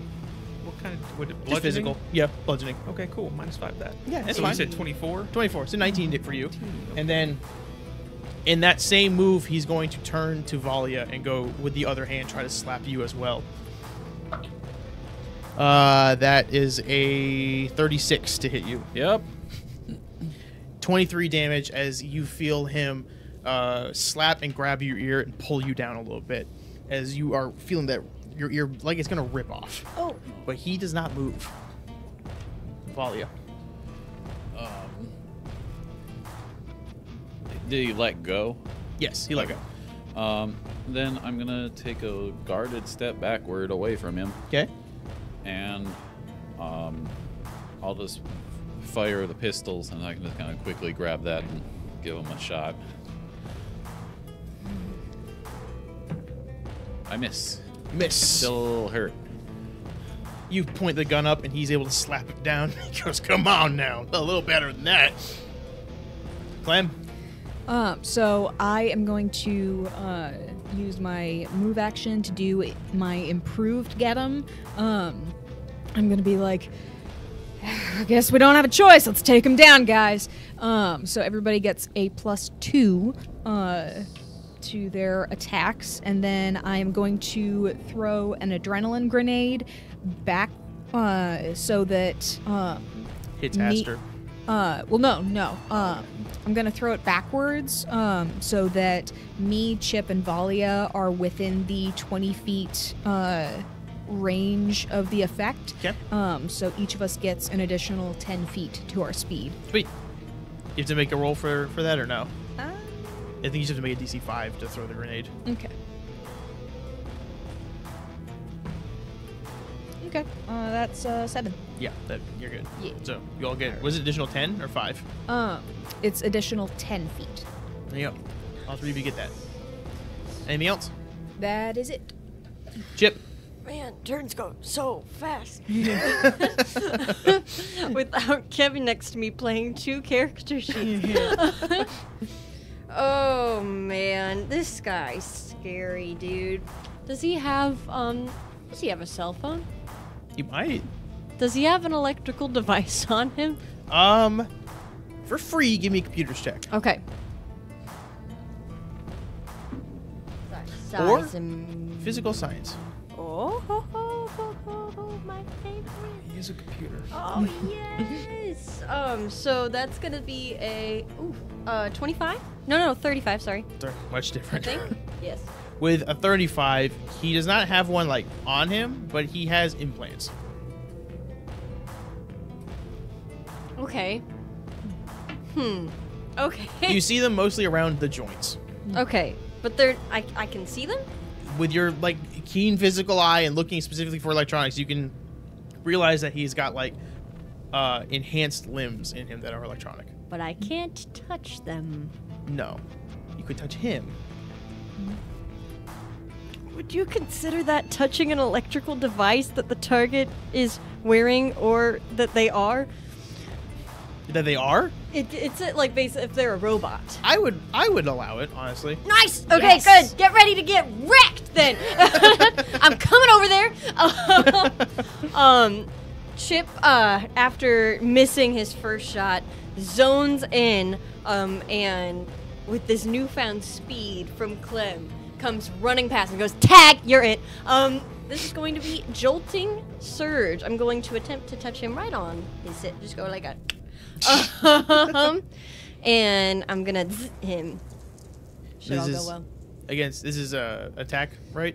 Yes, this will be against his EAC. 'Kay. I have to make a melee attack. I'll get a +2 because he is wearing or is an electrical device of some kind. And then You got plus +2 then I'll for have her. another +2. Okay. Which will make this more of a normal modifier because it's my melee attack Yes. bonus. Is there a bonus because he's flanked? Yes. Oh wow. So then how much am I? Okay, so 16 on the die. That's 26. You hit. Yes! Yeah. Yes! All right, it's between 19 and 26. You guys are figuring it out. We're Probably narrowing 23 it and down. 23 and 26. As soon as I make contact with his hip, he feels a searing pain that spreads across him. I'm going to, as a reaction, use my evocation talent. Go ahead and set one of these to 6. Very nice, very This is nice. 46, so this is going to be, there's another 6. So 14? 14 damage. 14 damage. You see him seize and lock up for a moment, but as you release your hand from him, he goes, "Okay, now we're in business." Bye! And I'm gonna continue my movement and leave the spaces next to him. He will get an opportunity attack. This spell does not provoke attacks of opportunity. You did the spell. Casting the spell. You did the spell. Now you're leaving his okay. space. Yeah. So he's gonna when you leave his space. Okay, casting the spell though doesn't no, but that's resolved. Oh, okay. I was reading here. It says that casting the spell doesn't provoke attack. His hand didn't see that. His hand saw you move it. That's really interesting. Gary, can you see this? I have a +4 to those at least. I'm mobile. Hang on one second. That's written on this reminder sheet. 42 to hit. That'll be enough though. That's definitely that's enough. As you good thing we don't have that crit rule, right? Yes. As you begin to run, you feel him slap your back, and that dislodges several things within inside of you. As you take that 23 damage and keep running. Okay. I don't like that attack modifier. Aster. I see Chip get valiantly run up and attack him, and then he gets hit in the back. I'm like, hey, focus on me! And I'm going to do a full attack. Okay. That's a natural 20. You ever needed one? It's now. Hey. So that activates the wound thing. So he needs to make a fortitude save, DC 26. Go ahead and make me do your damage modifiers real quick, and as I pull up the wounds. Hey, how much damage did I take again? 23. Thank you. Oof. He makes a DC, what was it you said? 26. DC 20. Fortitude save. Fortitude save. Got that? Yeah. He fails. So then I roll a d20 to see what wound he receives. Go ahead and roll me that, and I'll tell Come you. on. I will. That's an 11. An 11? He has... You see, as you swipe down and do all this damage, it slices on his eye, and he's beginning to, like... He's not able to see as well. And he's now yelling, like, okay, that was... okay, that's a hit. He does not have an eye anymore, and he has a -2 to perceptions and to hit. Oh, Nice, excellent. nice. Whoa. Excellent. No more. Just done? Well, he has a -2 yet. Like, his eye is gone. Does he appear to be like bleeding, biological? Yep, Okay. it looks human in there. Human, he's drow, but you know what I mean. So that first hit, the natural 20, 47 points of fire damage. Woo! As Aster slashes down on his eye, flame streaks still in the air as he winds back up for another one. Another one. Another one. That is a 17 on the die, plus 17 for a 34. 34 will hit. Excellent. As Aster opens up that opportunity, he's going to just slash right across the chest, aiming for any vital organs for 36 fire damage. Woo! You are slashing at him, and he is now coughing up some blood. He's like, okay, look who's back in business, kid. That's it. He's still standing. Okay. He's still looking all right. It is now his turn. He is going to, hang on, I forgot to mark down his health. There we go. He's still at full health. He healed the full. No, he's going to now make a swing at you, Aster, and he's also going to make a full attack. He goes, all right, kid, I like your cut. Let's rumble. That is a 30. With a -2? With a -2. As a. If it's a 30-something, yeah. Okay. First one will hit. This is way higher than that. So those will both hits will hit. Okay. As you see him, he's not able to see you as clearly, but he's able to like lock in for a moment. You feel a slap go right across your face, hitting your ear, doing 24 on that one, and at the very next moment, slapping, hitting your other one for 24 as well. As they both, you are feeling your ears are ringing and you are feeling a little woozy, but you are still standing. He's just doing the Sherlock discombobulate meme. Yeah. Essentially. Discombobulate. Discombobulate. He's stunning you. And actually, he's gonna take his move action. With a full. He moves. He Yeah, moves. it was a full No, attack. he did have a Full full attack. action. Never mind. I'm sorry. Get wrecked. No full action. No move. He stands. Yeah. Valia. I'm gonna take a move action. I'm not used to being, in slapping range in fights. Yeah. So I'm gonna run. I'm gonna try to get up on that little catwalk there. So I think I'll basically be one away from the corner. If you go down into the... Yeah, right there. Oh, yeah. Oh, you love to see it. Yeah. Yeah. Yeah, you know what? Yeah. And then I'm going to take another shot with a pistol from a slightly more comfortable distance. Ooh. Okay, that's an 18 plus the 12, 30. 30. That will hit. Yes. Let's do damage. It's I less remember than my 30, damage. Write that down. It's really important. Write that down, write that down. Less than 30. Less than 8. 8 30. piercing. 8 piercing damage. He takes that shot in the back and he just shakes it off because, uh-oh, someone found her perch. Yeah, and I'm going to start swapping to the bigger rifle. All right. You swap out to the bigger gun. Big gun. Big boy time. Clam in time. Woo. So I am going to move back 40 feet just to the left. And Right there. Right there for you. Is there a way for me to try to hide? With your standard action, Actually, instead of the full 40 feet, I just back up 20 feet. Okay. right there. Then I am going to go ahead and try and shoot him again. 'Kay. Go for it. Nope. It's a 4 on the die. You shoot and it flies clear by him, and he goes, "Try harder than that one." How are you paying attention to everything going on? He shrugs. Chip. I don't like all your little quips, cowboy. I'm just gonna try and shoot him. All right. I'm just gonna try and shoot him. All And right. I'm not going to move. Instead of moving, I'm going to apply one of my new magic hacks. Okay. So I'm going to expend a spell slot, and I'm going to get a bonus to the attack roll equal to the level of the spell slot, and as many d6s as the level of the spell slot is. I only have first levels yet, so don't get too excited. But I'm getting a +1, and then maybe a little bit more damage. I'm going to try and hit him with a basic inhibitor here. So with the +2 and +1. oh, yes, thank you. So that's going to be... So that is a 21. No, that will not hit. See you next time.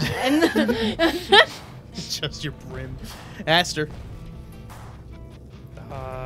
Oof. Yeah. Okay, Aster just got rocked a little bit. He's like, okay. All right. I guess we're just slugging it out then. And Aster is going to go for another full attack. All right. Oh, that's not going to hit probably. That's only a 2 on the die. 19. Will not hit. We've confirmed that one doesn't hit. Yep. Oof. Okay, does this one hit though?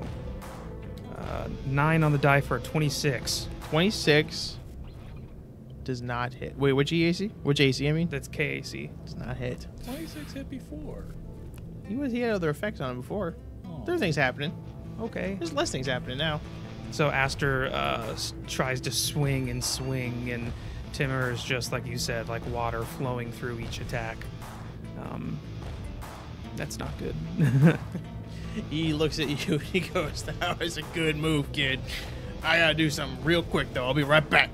No. And he's going to lock onto Chip. What? And he's going to make a charge attack No. at you. But moving out of... You will get an opportunity attack if you would like to swing at him. He will. Get him, And get him, I would get him. love to. I'd love to make an opportunity Swing attack. about.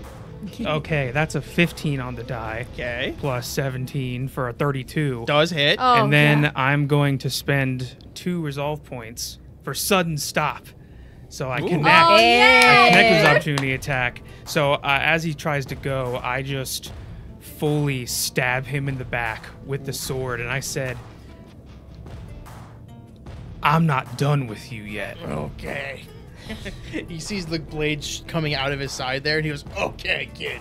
I'll give you all the attention in the world. That was for 37 fire damage. Oh my god. 37 fire damage. He is... This is the second time you've used that ability to keep somebody from running at Chip specifically. Gotta protect the universe's favorite little robot. He is looking down at this wound, and he's not even blinking at it as he turns around and swings at you. Let's see. Why not? 27 to hit. Which AAC? KAC. That's exactly. It's exactly. Let's go. That's my boy. He's gonna take a second swing at you. This one will definitely hit. 30 something. Yeah. You see that as he goes to slap you again, his hand balls up into a full fist this time, as he deals 29 damage as he locks you across the jaw, and as you're staggering for a moment, he gets a second hit on and uppercuts you for 28. And I would like you to make me a fortitude saving throw. Well, hold on a second. You're throwing a bunch of numbers at me, cowpoke. Okay, so that would be... Ooh. Guess we're not looking so hot anymore. What's going on over there? I got half HP. Oh, whoa. Yeah. Let me see here. Sorry. Math is my mortal enemy. I don't like it. You said a That's the whole fortitude plan save? right there. Fortitude save. Okay, that is a 13 on the die plus 7 for a synthetic 20. Synthetic 20 is not going to quite make it. As he uppercuts you, you fall on your back prone. Okay. As he looks down at you and he goes, all right, kid, your move. What's next? Valia. Okay. Big gun sniper attack time. Yeah, let's do that. No. The attack roll is cocked. I'm going to reroll that. For a 14 plus 12, 26. 26. 27. 27 will hit. Ooh. Careful. Kevin's gone. Somebody's got to throw dice. The 0 is a 10, right? Yes. Okay, so No, it's a 0. 18, 16, 26. 26 damage. As you take that shot, what type of damage is that? Remind me? Piercing. Piercing damage. Yeah. It lodges itself into like the kind of like behind his kidney, and he straightens his back a bit. After you see him like flinch, and he goes, "Okay, all right, we're really in it now." You keep saying the same things. I'm a little distracted here. You sound like an NPC. I got 6 sayings and that's it. Clementine. There's a snake in my boot. That poison the water and all.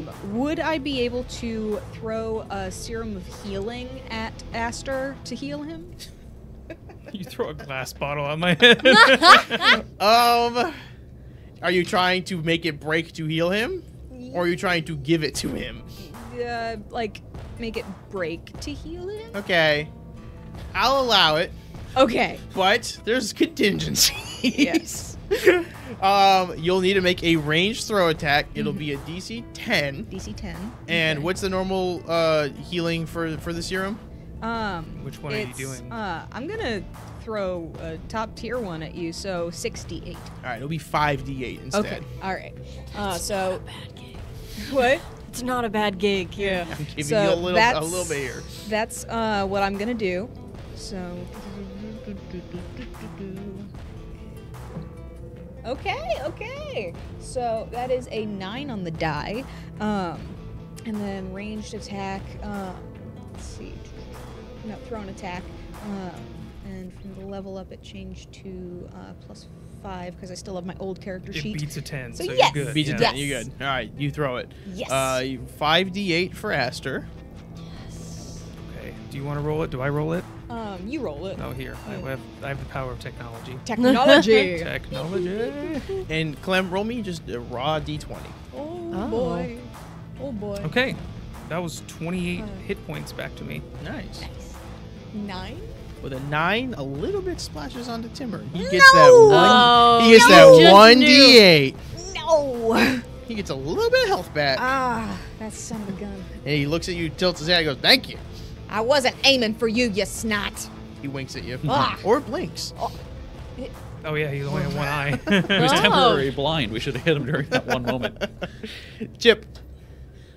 Chip, in a sort of panicked frenzy, he's like trying to load in a new serum to shoot at this guy, and it's like dropping. He's like, "Oh God!" As he's like stumbling on the floor. He goes, "We need to speed this up," and I'm going to run over to Valia. I remembered that I have my bonus to healing things. Oh, that's fine. So because I healed you, that is my when taking an action to restore stamina or health points, add additional stamina 1d6 plus 1. So there we go. Additional 4 stamina. Okay. All right. Very nice. Hark! Our condition improves. I shall resume. I'm gonna run over to Volley. No, you're fine. I run over to Volley. How tall is the catwalk? It's about like 15 feet off the ground. Okay. Is it jumping high? With an athletics check. Okay, no. I'll just go up the stairs. I just wanted to check. Not unnecessary.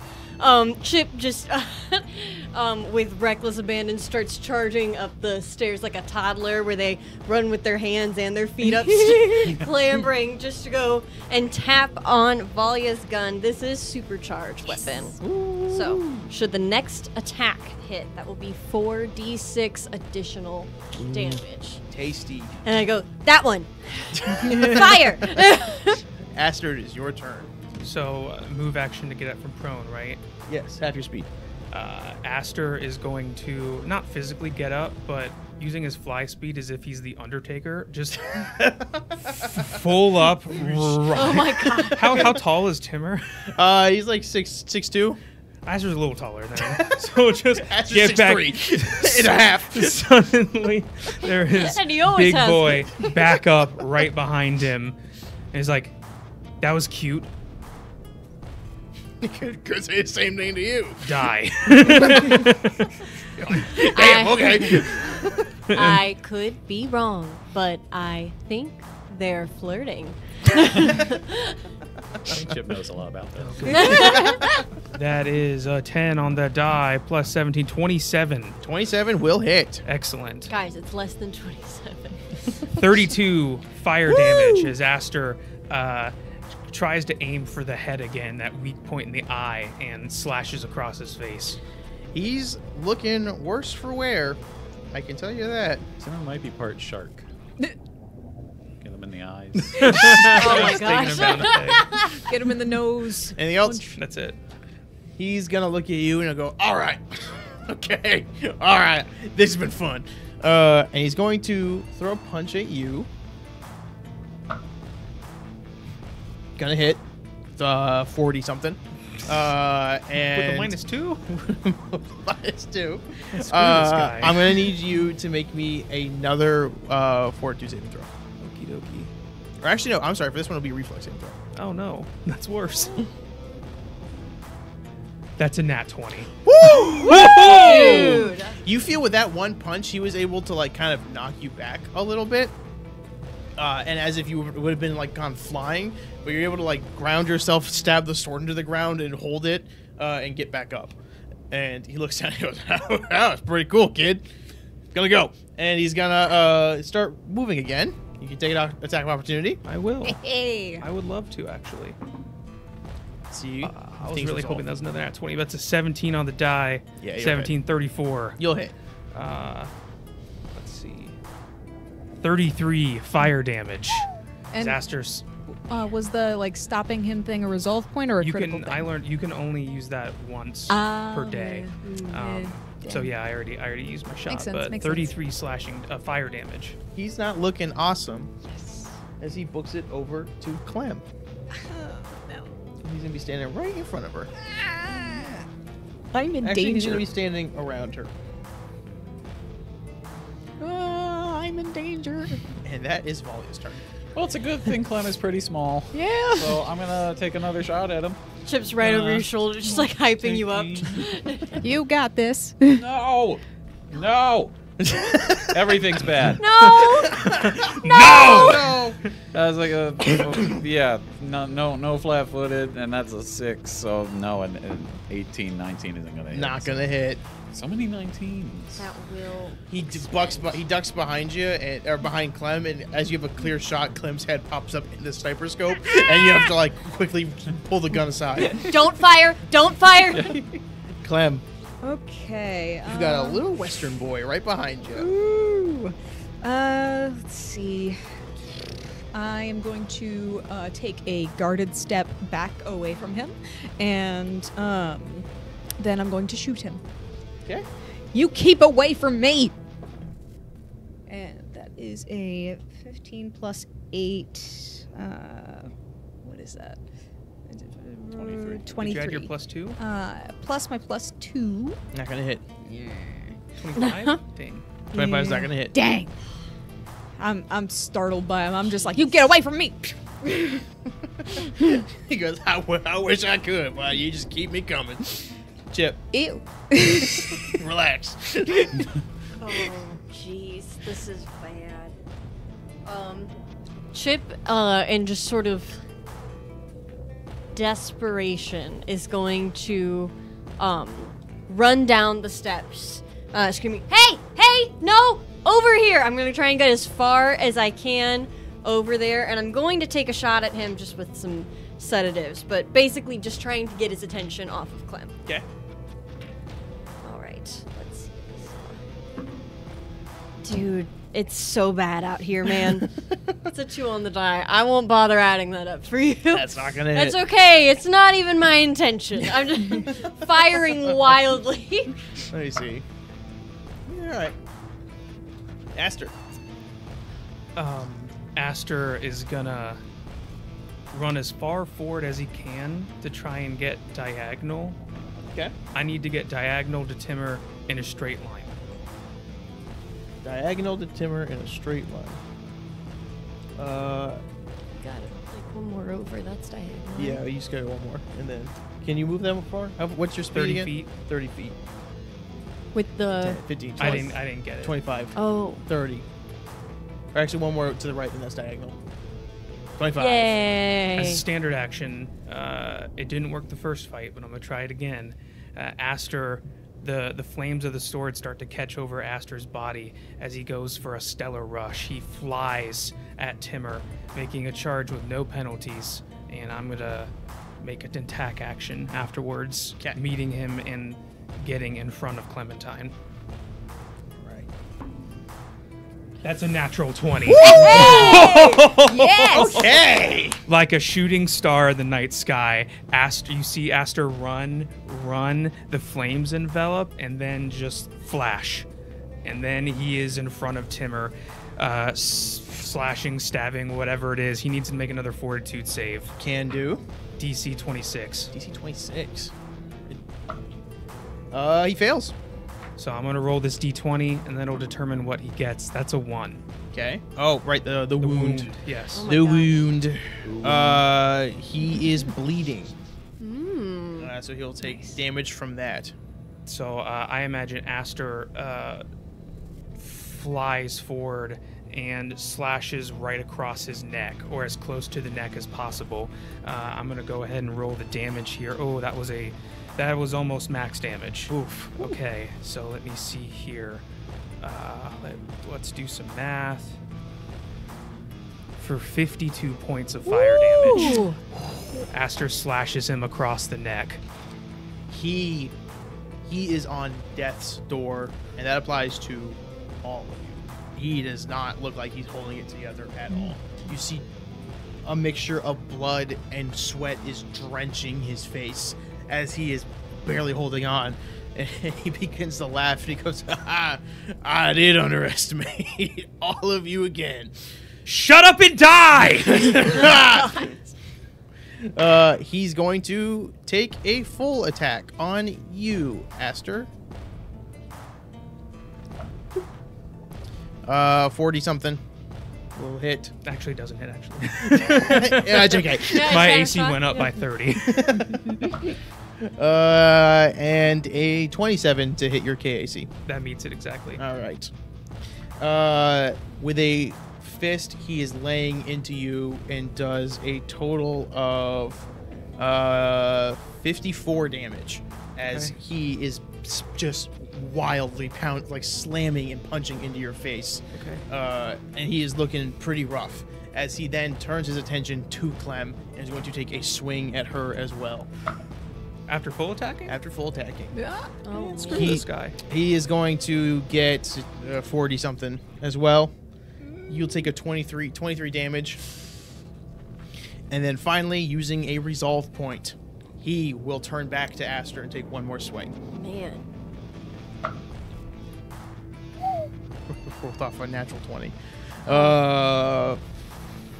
47. Dude, it's silly. 27 damage as he once more punches you directly in the sternum. You said 27? 27. How's Aster looking? Unfortunately, that was 1 more HP than I had, even with my damage reduction. So Aster takes that shot and he goes down. The light emanating from him fully is out. You collapse on the ground, and with the dimming light of Aster dimming behind Timur, you see just the silhouette with blood dripping down his hands, looking at you with one eye glowing. He goes, "All right, Clementine, your turn." Valia. Okay. Not dude. technically Now's my turn the yet. time. Deep breaths. Aiming very carefully. Everybody blow little kisses at that time. Come on, dice. This is for Clem and Aster. Yes, avenge No, Aster. don't do it for me. Do it for them. Oh, he's bleeding too. Oh, he is bleeding. Actually, hang on.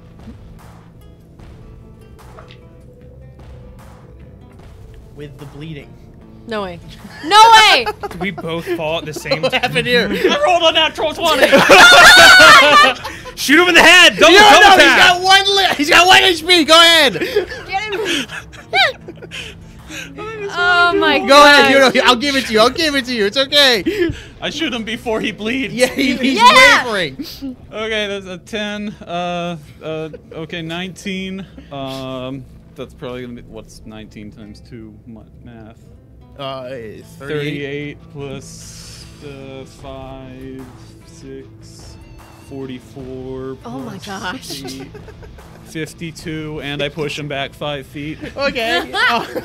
You do that. I'm angry and I want to shoot him in the head. How do you do it? Aster falls in that. In that moment of Aster falling and taking a deep breath, meditative state, like everything focuses in, and Aster falls, freeing up the aim toward Timur, and I just shoot him in the other eye. Yeah, dude! Clem, you see this figure standing above you with the eye glowing with pure rage, and at that you hear a bang from across the room, and that glow ends immediately, and he collapses on the ground. You are now out of combat. Aster is on the ground. Yeah, I'll run over there. I Enough said. immediately give Hopping Aster down. another like Mark III healing serum. Okay. So Would like to perform field dressing.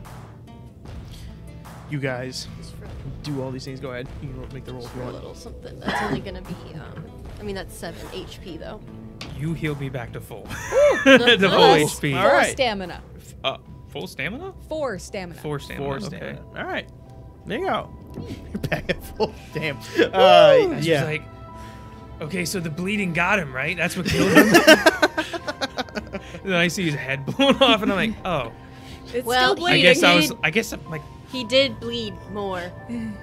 my calculation was a little off. I thought I got him. But, I hope. hey, good job. Yeah, no. I helped. I hope he doesn't need any of his parts to regenerate. Does he have anything interesting on his person?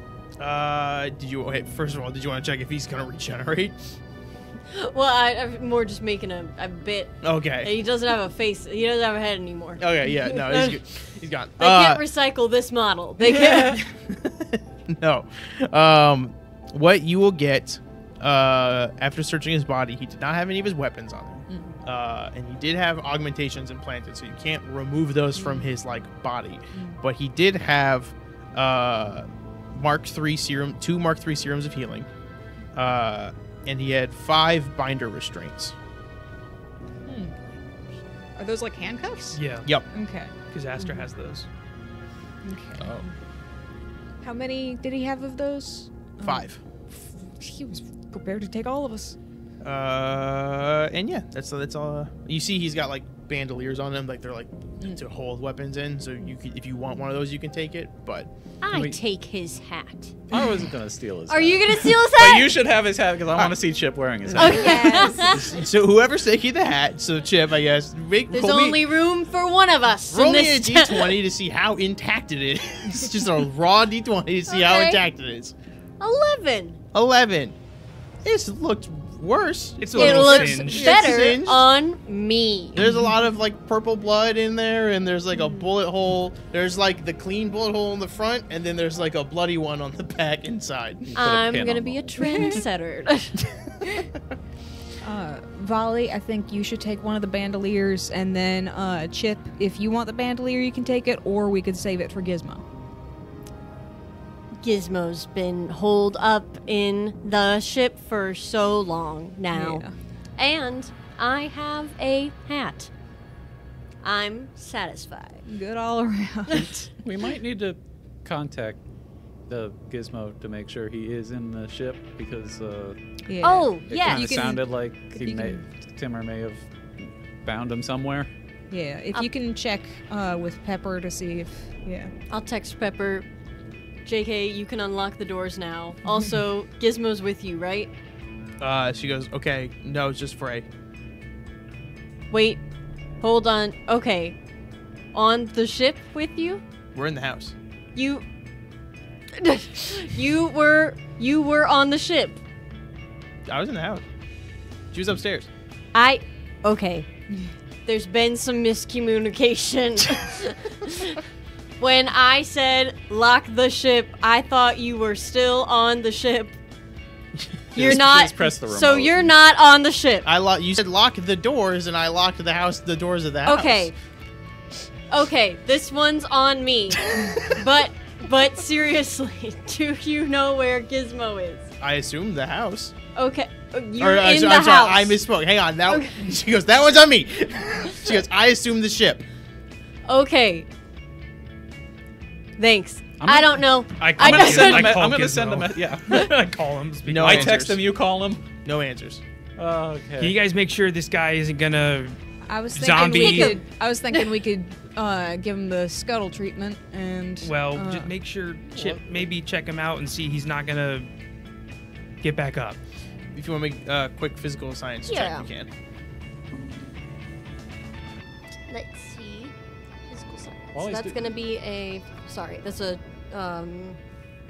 24. 24. 24, he's not going to get back up. He's dead. He's dead. Kick him. I'm just gonna do a lap of the warehouse to see if Gizmo is tied up somewhere. Give me a perception check. Ooh. It's a synthetic 20. With it takes. Are you also doing one? yeah, definitely not as good. That's a 19. With both of you, it takes you a good chunk of time, but just comb through, but you don't find him anywhere. I'm gonna go to the ship. As you go into the ship, the hangar door is open, and what was full of clanging and banging, and you could hear him and Mirren laughing and Crank laughing as well, is dead silent on the ship. Gizmo! No response. Daster's gonna draw his sword again and start looking. Make me perception check. Could I see if there's any more boot prints that might was this. indicate where Timur's ship is? This. However he got here. Yeah, give me a perception check. I don't know. I'm not used to this dice tray. That's a 24 total. 24 total. Actually, give me, I'd say, perception or survival. Okay. I got 14. No, not 14. Brain. 24. You both got 24s. Yes. Okay. Brain. Aster first. Aster, through 24, you do a thorough dig through the entire place, and you don't see anyone in there. But once you get to the engine room, you see Crank face down on the ground, unconscious, and there's a small pool of blood next to his head. I'm gonna pop out a healing serum and pick him up gently and administer it. As you do, he goes, Hey, you're okay. Where's Gizmo? You're safe. You're Where's safe. Gizmo? I don't know. And he like rips you out of his arms and he starts scurrying around. He's going, Gizmo! After running through, he does not see him anywhere. He does go behind the engine. He goes, Mirrod's back here! Mirrod's back here! And he runs out to the front. And as he runs out, Clem, you see that there's no signs of any other footprints besides the ones that walked from the front gate to the house. And as you're taking note of that, you hear Crank running out of the ship going, Gizmo! Where is he? I don't know. I'm trying to find where that guy is. Ah! What And he what runs happened? inside. He runs inside of the house and he's yelling, Gizmo! Gizmo! They were both knocked out. Goodness. I continue trying to look for. Do we have security cams Yeah, they have cameras They have here. security cameras. in the Yeah. ship? You would have both. Let's Start checking go them, over them. As you are checking the ship first or the house first? The ship. I'll go check the house so Okay. we can get both done. At the I'll same stay time. on the ship since I know the ship. Then Okay. I'll go with the house. That we'll split up. Cool. You two on the ship. You have a lot of angles of just kind of like what's laying in front of the ground, and then you also have what's on top of the ship itself. And on the ground, after going through the footage, you don't see anything. Like I fast forward, you don't see anything. But after a lot of time where nobody enters, Timur walks out of the ship, and he's got Gizmo kind of on his side. And then as he gets to the base of the hangar door, you see him kind of click his heels together, and two little jets kind of pop out of his boots, and he flies above the sand and goes back behind outside of Scrapper's Delight. And after seeing that, looking at the footage on top of the ship, you see him land on top of the ship with those same boots, open a hatch, and go inside. You two in the house, you hear Crank freaking out. He is scavenging around the house. He's tearing things apart. Is there any sign of Widget anywhere? No sign of Widget. Widget was in the engine room with Gizmo. Yeah.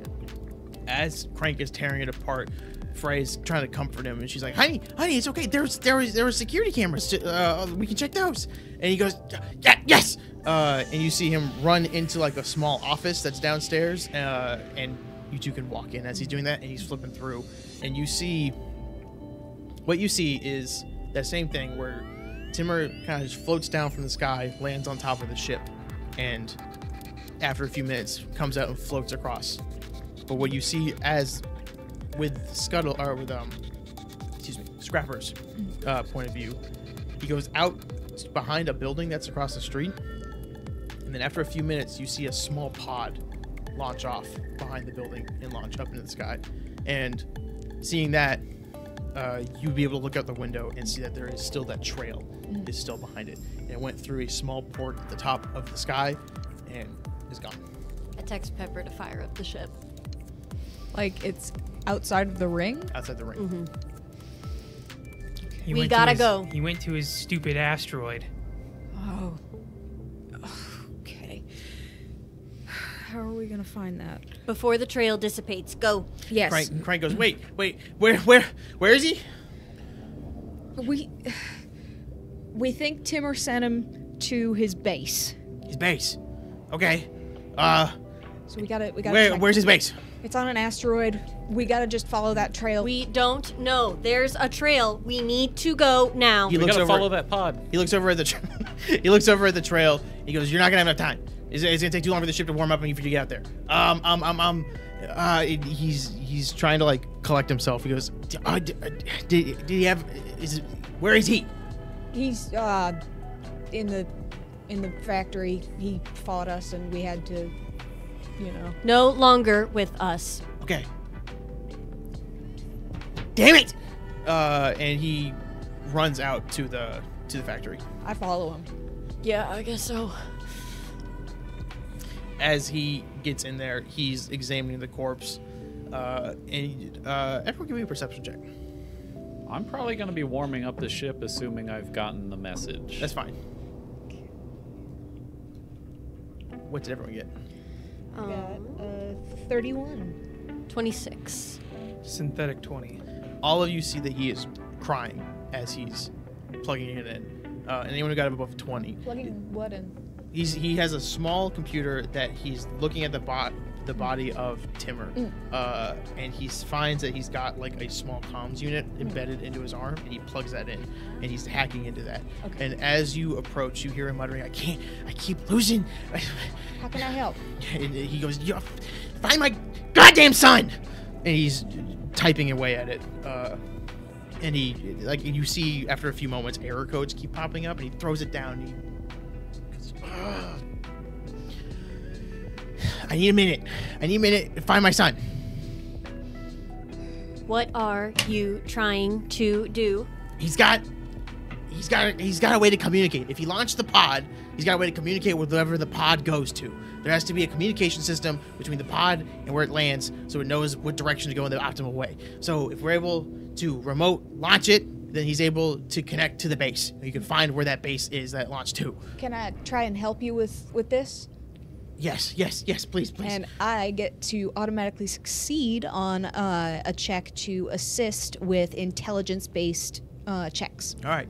After spending some time to go through and helping him, he's able to point it out, and you're kind of there to be like a calming voice to him. He gets the coordinates to an asteroid that is off-ring in just a small asteroid cluster. You don't even have to take the drift to get there. It's a few hours away. And he goes, okay, we got it.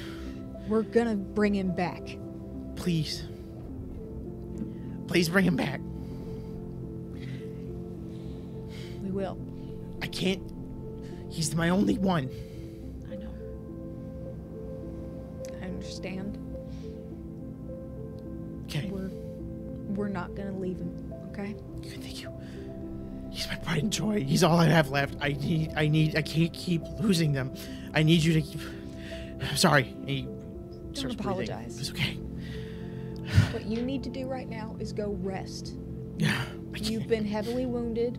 You need to go rest for your health. We are going to bring him back. Okay. Thank you. And he starts getting up and patting himself down. He goes, okay. Thank you. Yeah. All right, let's go, everybody. You can hear Valia honking the ship like, come on. What kind of horn do we have? It's like a song. Chip sort of cocks his gun as he and Clem start to walk back to the ship. And he says, I'm ready to kill that sick freak again. All right. Everybody ready? Let's go. You all get onto the ship and punch in the coordinates. Pepper runs up in there as well. And she's like, I'll help however I can. Thank you. Flooring it. You begin to floor it. It takes a little bit of time for you to find an actual port that you were able to exit out of. The one that he exited out of was for like smaller personal ships. You need the bigger like freight ones. Yeah. After some time, you're able to fly out and begin flying to the asteroid. What do you guys do in this time? I don't even know if Clem could focus on anything but just trying to find the asteroid. So she's just up by the helm, just like, it's like with ADHD when you have like an appointment at 2 and you literally cannot do anything until 2 o'clock. And so she's just sitting there keeping her eye out like for anything strange and trying to help find where we can land. So, after seeing Crank so disturbed, Chip is definitely and noticeably in a more sort of analytical mood. So he's just going to quickly, methodically take some time to perform mending on himself, patching up a few bumps and bruises, and begins to down a star metal serum that will improve my DC. Nice. So just preparing cold. What about you two? I assume Valia's piloting. Yeah, pretty much just focused on piloting since we don't really have the time for a rest. I think I'm just gonna mostly focus on trying to track that catch up. Okay. Aster? Aster's probably gonna been through a lot in that combat. Try and center himself, meditate as he does, kind of legs crisscross, floating. If I can put the ship on like autopilot or something, or have the Pepper watch it for a minute, I want to do another sweep for tracking devices. Yeah, by all means. Can I just take a 20? just take a couple minutes, like take a time real since I'm thorough gonna really do a thorough search. I'll allow it. It's gonna with the GPS. It's gonna take you guys a couple hours to get there, so you have some like short rest time in there and time to do that. With a thorough search, going through the port that he entered in on top and going through everything, you don't see any tracking of any kind. It seemed like he had a mission and a goal in mind to get in there and get out. how's Mirren holding up? Mirren is unconscious at the moment, but it's kind of a mixture of getting bonked on the head and still healing from his previous wounds. Yeah. He's, I assume, is he in the med bay again or the biolab? I'll attend to him. Yeah, he's sitting in there, unconscious at this moment. And we didn't see Timur like carrying Widget with him off the ship, did we? We saw him carrying Gizmo. No, you did not. I don't even know where to start trying to find Widget. Hopefully, we just weren't able to see him because Gizmo was blocking the view being carried out. We never saw him leave the ship. Could be in the vents. Not like Royce. In the walls. We gotta find him. After even doing that thorough search, you do not find Widget anywhere on the ship.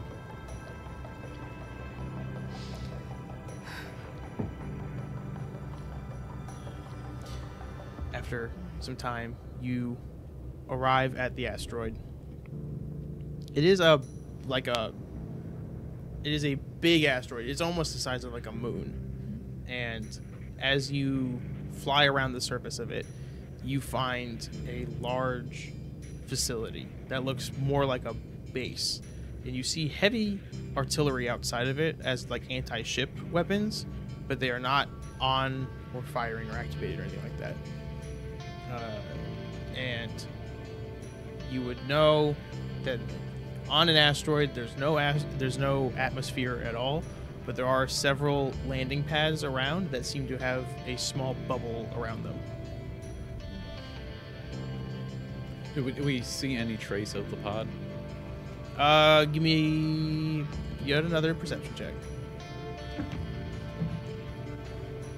A little bit better. 31. 31, you see it has landed on the side of a base. On the base, there's like several of the pods that are lined up. So it could be one of those. Probably land on whatever landing pad is closest to that. You land and you see there's like, you have the detectors on your ship that say what the atmosphere and everything outside is. It says that it is livable outside, so you won't need to go use any suits. The hangar opens. You all begin to walk. It is like several helicopter pads of landing, and then there's one strip in the middle that goes right up to the front of this large base in front of you. The escape pods are on the side of it that Gizmo was in, rather. and you stand before this looming building. Let's find our guy. Are we able to get up to those pods, like in the atmosphere, or are they outside the atmosphere? They're outside the atmosphere. You need to go inside to get to them. To be clear, I would like to tell Pepper to hang back. Cool. She'll do that. She'll keep the engine going. I'll kind of quickly squeeze her hand. And lock the ship doors. Lock the ship doors. Okay, I'm sorry. Turn on the anti-personnel gun. Yes. Okay. We have that. Security is going to be on, okay? Okay. Press the lock button twice and it beeps. She squeezes your hand, Chip. She goes, good luck out there. Thank you. As you all begin to leave, you walk up the steps leading into this fortress. I know it's a little early, but that's where we're going to call this episode now. Find our boy. Thank you guys so much for joining us on this episode of Secrets. I told you it was playtime. Yeah, you guys playtime. If you like the show and like what we do here, you can follow us on all social media platforms at UGT Show on everything. Gloves are coming off. Gary's gonna fight me IRL. Step outside. Let's have a chat. Just a little talk. At UGT Show on everything, on all platforms. We have a TikTok that we've been picking up more and more speed on. If you like also our show, you can support us by following us on Patreon or Ko-fi. For $5 a month, you get access to our post show that we do for every show. It goes for 15-20 minutes. We talk about random things or the episode. It's a good fun time just to hang out. What else do we have? We've got other shows. We've got several shows. Strange Aeons is back. We're back. So back. They are so back. Join them for book 3 as they are on a boat going somewhere. A boat, and definitely only a boat. Only a Only a boat. boat. It's a big sea adventure like Wind Waker and nothing else. You can see Marcus, Sully, and our friend Kevin, who's not with us today, on that Saturday's Pathfinder 2nd Edition as well. Is what that game mode is. God, I'm like really good at this. Sunday is our Abomination Vault show. Join this pack of adventurers and a new one who go through this big dungeon of Belcora's haunted, spooky lighthouse. It's scary and it's a fun vibe the whole time, and nothing bad ever happens. Yeah, thank you guys so much. If you like it, like I said, follow us on social medias. If you also like it, tell your friends. Give it a shot. Shout us out a little bit. It'd be cool. Appreciate it. And yeah, that's all. Thanks for joining us. See you next week. Bye.